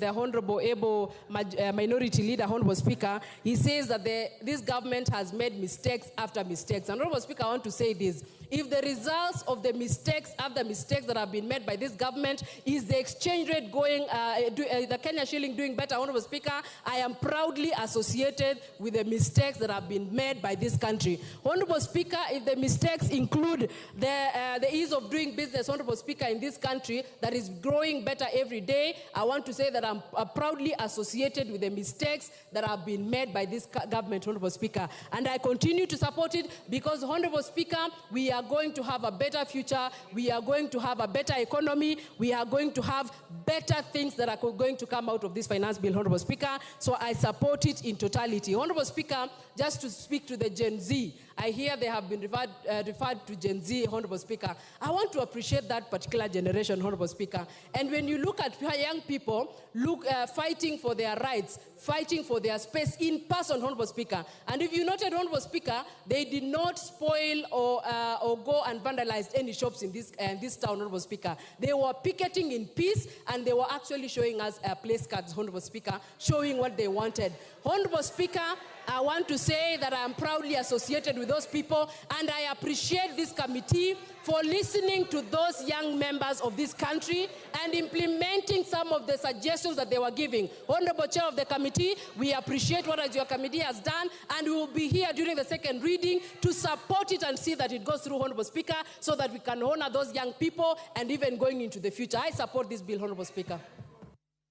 Junet Mohammed. Mr. Speaker. Order, Honorable Millie, you are the mother of this house. This is a young first-timer. You should guide her other than heckle her. Mr. Order, Honorable Millie. I honored you by calling you the mother of this house. It's your duty to mentor young first-timers, not to heckle them. Go on. Mr. Speaker, I think Millie has graduated to grandmother. Anyway, Mr. Speaker, I stand to oppose the Finance Bill 2024. Mr. Speaker, when this bill landed in the House, Mr. Speaker, and it was tabled for the first reading, Mr. Speaker, and I took a copy of it, Mr. Speaker, I said this bill, I'm sure, was not made on earth. It must have been made somewhere else, Mr. Speaker, because no human being can sit somewhere and craft that kind of bill, Mr. Speaker, for people who live on this earth, Mr. Speaker. Why do I say, Mr. Speaker, so? Mr. Speaker, the bill was attacking a human being from all sides, from his stomach, from his head, from his legs. You cannot move, you cannot eat, you cannot sleep, you cannot travel. That's what the bill was doing, Mr. Speaker. Mr. Speaker, I was asking myself again a question. If this bill has decided to tax everything under the sun, from bread to tires of mukokoteni, of piki-piki, boda-bodas, wheelbarrows, even wheelchairs of disabled people, Mr. Speaker, I was asking myself, in the next financial year that is just 8 months to come, what will they tax now? Because you have taxed basically everything. What are you going to tax next? I thought the next taxation is going to be the oxygen now that we are taking. Yes, order, Janet. Yes, Lelmengit. What's your point of order and what standing order? I'm standing under the standing order number 91, Mr. Speaker.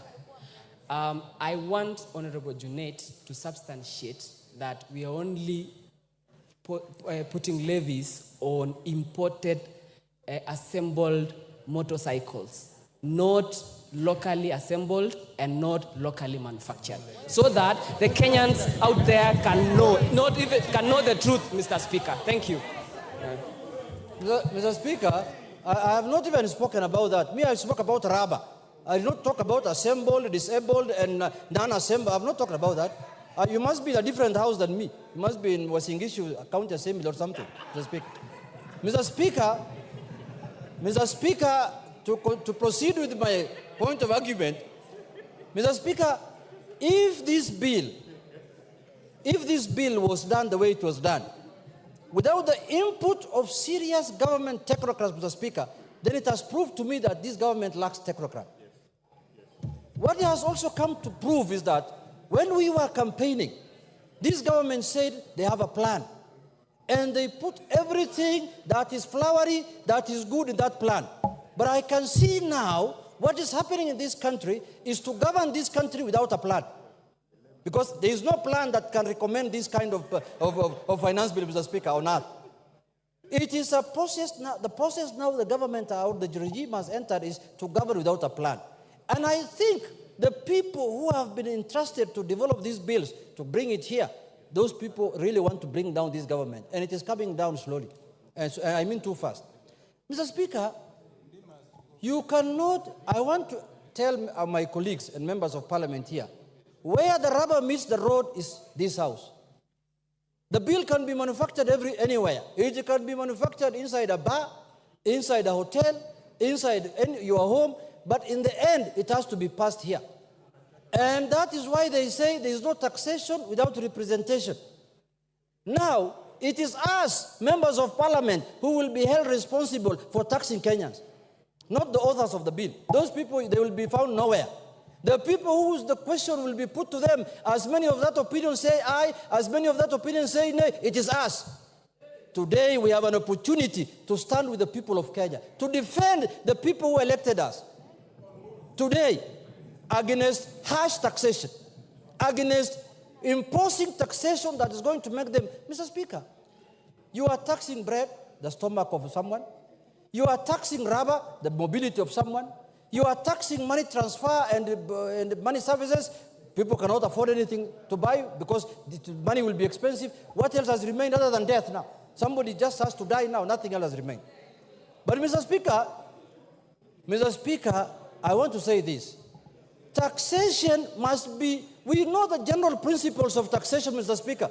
The general principles of taxation are known. Myself, I've interacted with the finance bill now for the 11th or 12th time, Mr. Speaker. The tax must be equitable, must be simple, must be efficient. Now, we are, before last financial year and the other year, we were discussing, for example, I-tax. Now, today, we are coming with E-teams. Tomorrow, we shall come with K-tax. Mr. Speaker, how many times are we going to change the process of taxation in this country? We are discussing here economic growth. You want to tell me this kind of bill will enhance economic growth in this country? Is that what you're telling Kenyans? Mr. Speaker, let me say this. Yes, Honorable Jeanette, there's a point of order from Kamket. Under what standing order? Mr. Speaker, I rise under standing order number 176.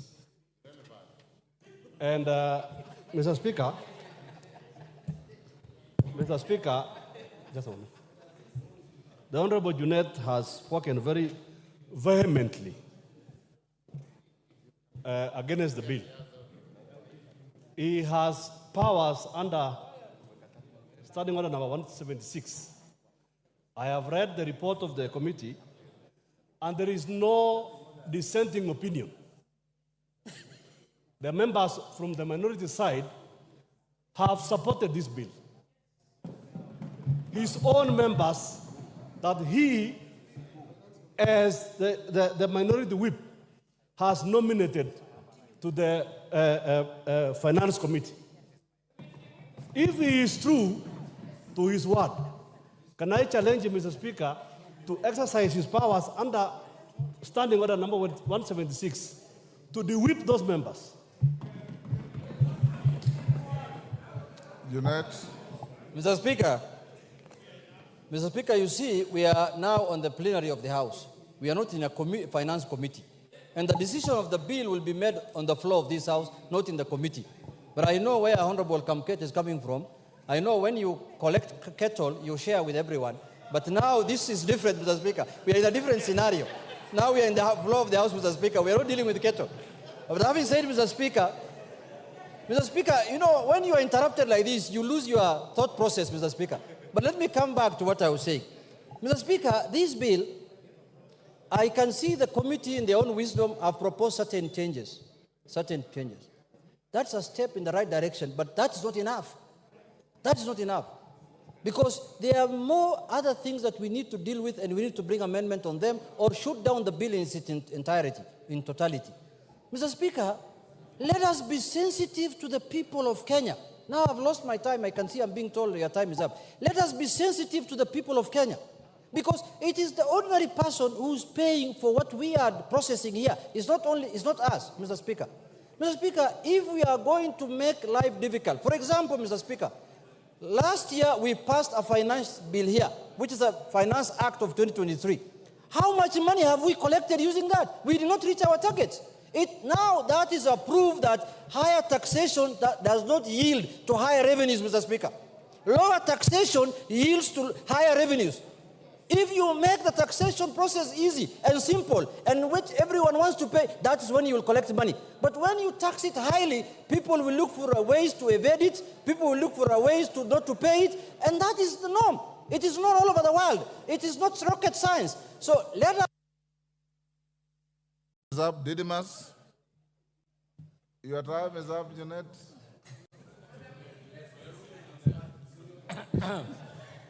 Didymus. Thank you, Mr. Speaker, for giving me this opportunity also to add my voice on this very important bill, the Finance Bill 2024. Honorable Speaker, in making a decision as to whether I support or oppose, I am guided by three things. First, that is very important, and the country must understand this, Honorable Speaker. There is no country across the world that has developed without the support of the local manufacturers. We have been lamenting for very many years, Honorable Speaker, that Kenya as a country is one-way traffic. We are only importing. Mr. Speaker, it is a fact that we have manufacturers who have set up their factories in our country. They have just employed less than 5 people, and what these manufacturers do, they just import finished products to distribute, yet they get all the support from the government of Kenya and from the taxpayers, Honorable Speaker. The second thing that is very important, Honorable Speaker, is that the problem that this country is facing, and it is a time bomb, Honorable Speaker, is lack of employment for the surging young population of this country. The government alone cannot absorb millions of Kenyans who are job seekers. The private sector plays a pivotal role in ensuring that we have employment opportunities so that Kenyans can have the bargaining and the purchasing power to put food on the table, Honorable Speaker. So the private sector should be supported.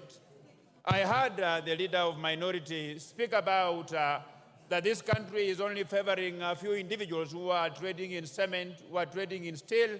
Honorable Speaker, I want to ask and to urge the leader of minority, Honorable Pio and I, who is my very good friend, that he has an opportunity to set up a steel factory in this country. He has an opportunity to set up a cement manufacturing factory in this country. He has an opportunity, Honorable Speaker. I know that prior to the last general elections, they had so many meetings with the business community of Dubai, business community of Qatar, and Honorable Opio and I, you have got every reason to set up a factory, run it the way you want. You can even say that for you to buy from this factory, you must be wearing a black suit. Nobody will take you to court, Honorable Speaker. The third thing that is very important that made me to support this bill, Honorable Speaker, is because when those proposals were first being debated across the media houses in this country, there are a number of things that came out, and those things were punitive to the Kenyans, Honorable Speaker.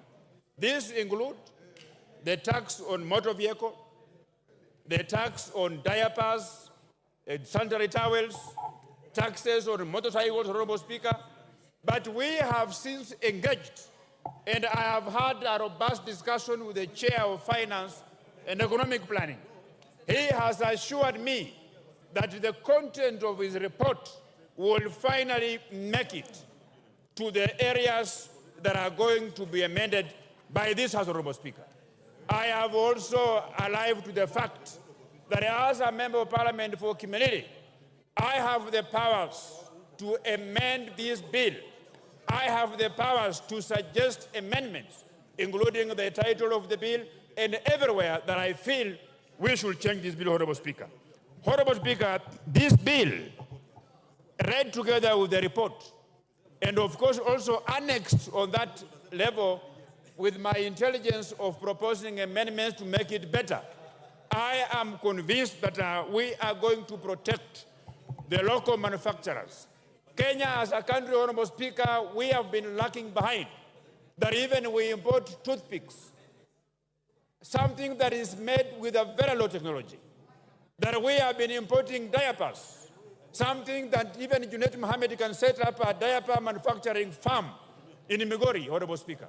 So what we are simply saying, we are saying that the rich people of this country, the very many associations that can access funding from banks in this country, that this bill is giving them an opportunity to become entrepreneurs so that they can set up factories that will be able to produce things that have been zero-rated, and they will have a competitive edge against those manufacturers who have been importing things in this country, Honorable Speaker.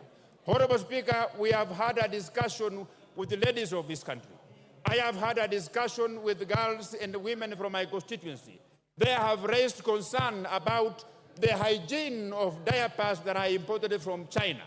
It is from this basis, Honorable Speaker, that we persuaded the Chair of Finance and Economic Planning to persuade this committee that they should consider putting an eco-levy on sanitary towels that are imported from this country while zero-rating the locally manufactured one, Honorable Speaker. Honorable Speaker, by passage of this bill, I am convinced, I am energized to look for money and set up a factory in Kimilili, a factory that will produce sanitary towels, a factory that will produce diapers, a factory that will produce toothpicks, Honorable Speaker, a factory that will produce tires, Honorable Speaker. Honorable Speaker, I have listened to the members of the other side vehemently oppose this bill, and they are saying that this bill proposes increase in taxes for tires of even the wheelchairs, for tires of wheelbarrows, for tires of motor vehicles that are used locally by very many people, Honorable Speaker. Honorable Speaker, I don't blame them. You know, reading is not very easy. This finance bill, the report that the chair budget and his team produced is voluminous, Honorable Speaker. And I'm not just blaming them, but because, you know, for you to read, you must be committed. So I challenge them to go down and read the report. And even if the chair of Finance and Economic Planning has proposed those changes that include zero-rating tires, that includes zero-rating eggs, that includes, Honorable Speaker, zero-rating locally assembled motorcycles. I want to tell this House that we have all the powers to even propose similar proposals, so that by the time when we will be coming here on third reading, then if those proposals will not be put forward by the committee, then each one of us will have the powers to move ahead and come up with those committees, Honorable Speaker. Honorable Speaker, this bill, we have been grappling with the problem of unemployment in this country. There are very many factories in this country, Honorable Speaker. This bill is going to put a stop on people whom I can refer to them as conmen. These are industrialists who set up industries in this country, but they don't manufacture anything. They don't employ anybody. They just employ an accountant who processes things from foreign countries to come here and distribute them. That is why the Finance and Economic Planning Committee was intelligent enough to say locally assembled. So even if you will import parts, you will bring in various parts, but there is evidence that you are assembling, that you require to employ a Kenyan to assist you in assembling, that you require to employ another Kenyan to assist you in cost estimation of those parts. Honorable Speaker, that is why I stand here today as a member of Parliament for Kimilili, exercising my constitutional powers and authority, that I have the powers to amend each and every section of this bill, Honorable Speaker. And being alive to the fact that the reason why the people of Kimilili brought me into this House is to ensure that the road from Rashid to Chepkwabi is tarmacked, Honorable Speaker. Is to ensure that we have a Huduma Center that is fully equipped and functional in the Kimilili constituency, Honorable Speaker. That I ensure I source for funds to tarmac the road from Maini to Kapsokon, Honorable Speaker. For those very reasons, Honorable Speaker, I stand here as a proud Kenyan, as a proud member of Parliament, supporting this bill, and I want to assure the Kenyans who are listening to me that if there is any section of this bill that is further punitive to them, I will bring amendment. You don't throw the baby in the bathwater. For my members of the opposition, Junaid Mohammed, you presided over a regime in the last parliament that committed serious financial atrocities. You don't speak for Kenyans. The people who speak for Kenyans are the government, are myself. When you speak, the country bleeds. When I speak, the country listens. I thank you, Honorable Speaker, and I support. Commissioner Makau. Thank you, Mr. Speaker. From the onset, Mr. Speaker, let me say I thank you for giving me this chance to voice my sentiment on this. Where's Nzengu? What's your point of order and under what standing order? I rise under standing order number 1. It is not available to you.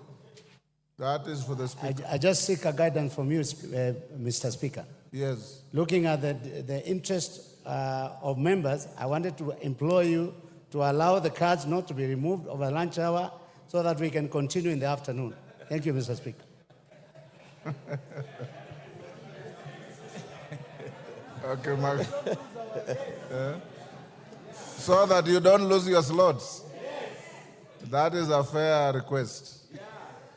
And the house will be guarded by the sergeant, so if your cards are left in the slots, they'll be safe. Yes. Thank you, Mr. Speaker. I will restrain myself on the Finance Bill 2024. Mr. Speaker, I was very optimistic when I was going through this bill. Mr. Speaker, I had thought this government is going to redeem itself, given that the bill 2023, Kenyans underwent serious suffering, given that arose from the proceeds of the 2023 bill. Mr. Speaker, when I looked at this bill, I really wondered. Mr. Speaker, I'm listening to members saying that they come from sugar farming areas. Mr. Speaker, I come from an area where bread is the order of the day. Mr. Speaker, when you come to Mlolongo, when I looked at that bill, they did not define bread. They spoke of gluten and bread. Mr. Speaker, most of our hustlers, when you come to Mlolongo and Athi River, they trade on bread in terms of mandazi, in terms of samosas, and that kind of stuff. So, Mr. Speaker, when I saw this proposal of 16%, Mr. Speaker, being proposed, the bread to be subjected to VAT, it broke my heart.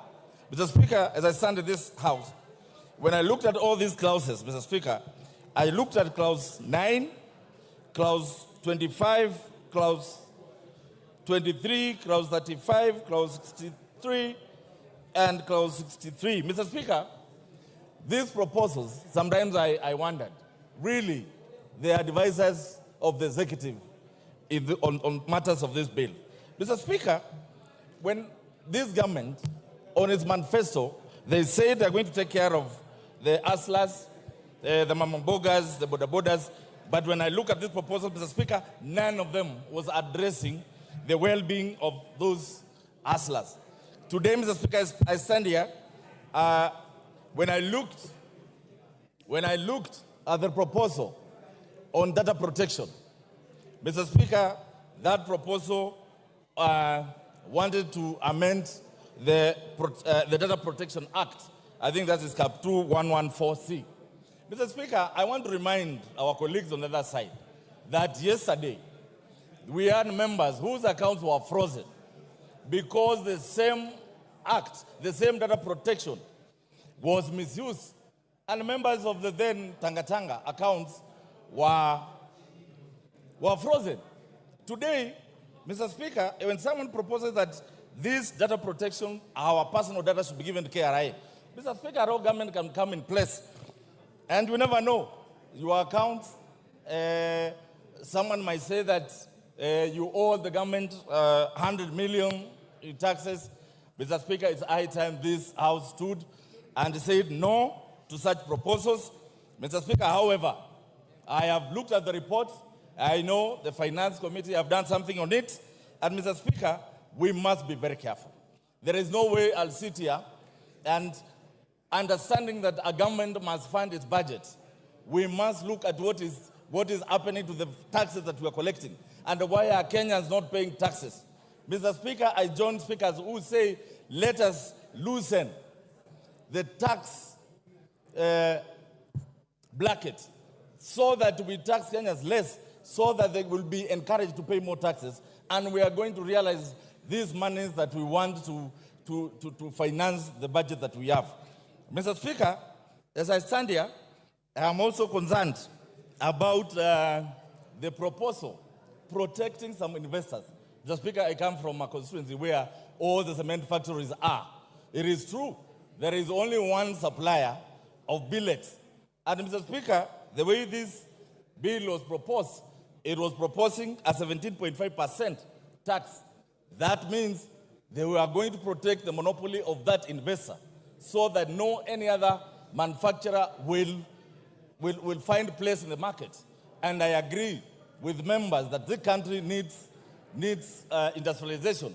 We cannot industrialize when we give one investor monopoly power to be the only person determining who is going to be in the steel industry. So, Mr. Chairman, Mr. Speaker, I think this one was really going to kill the industry around here.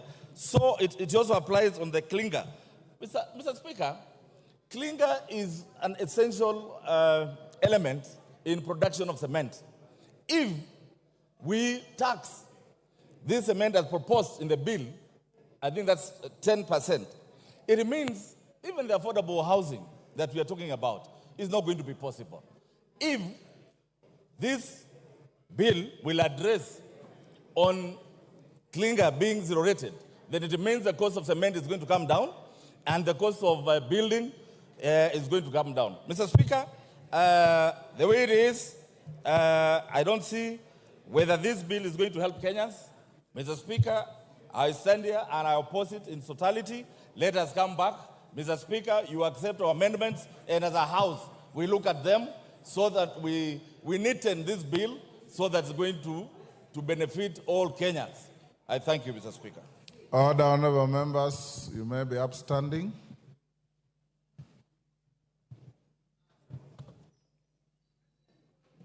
Honorable members, it's now 1 p.m. The House stands adjourned until this afternoon, Wednesday, 19th, 2024, at 2:30 p.m.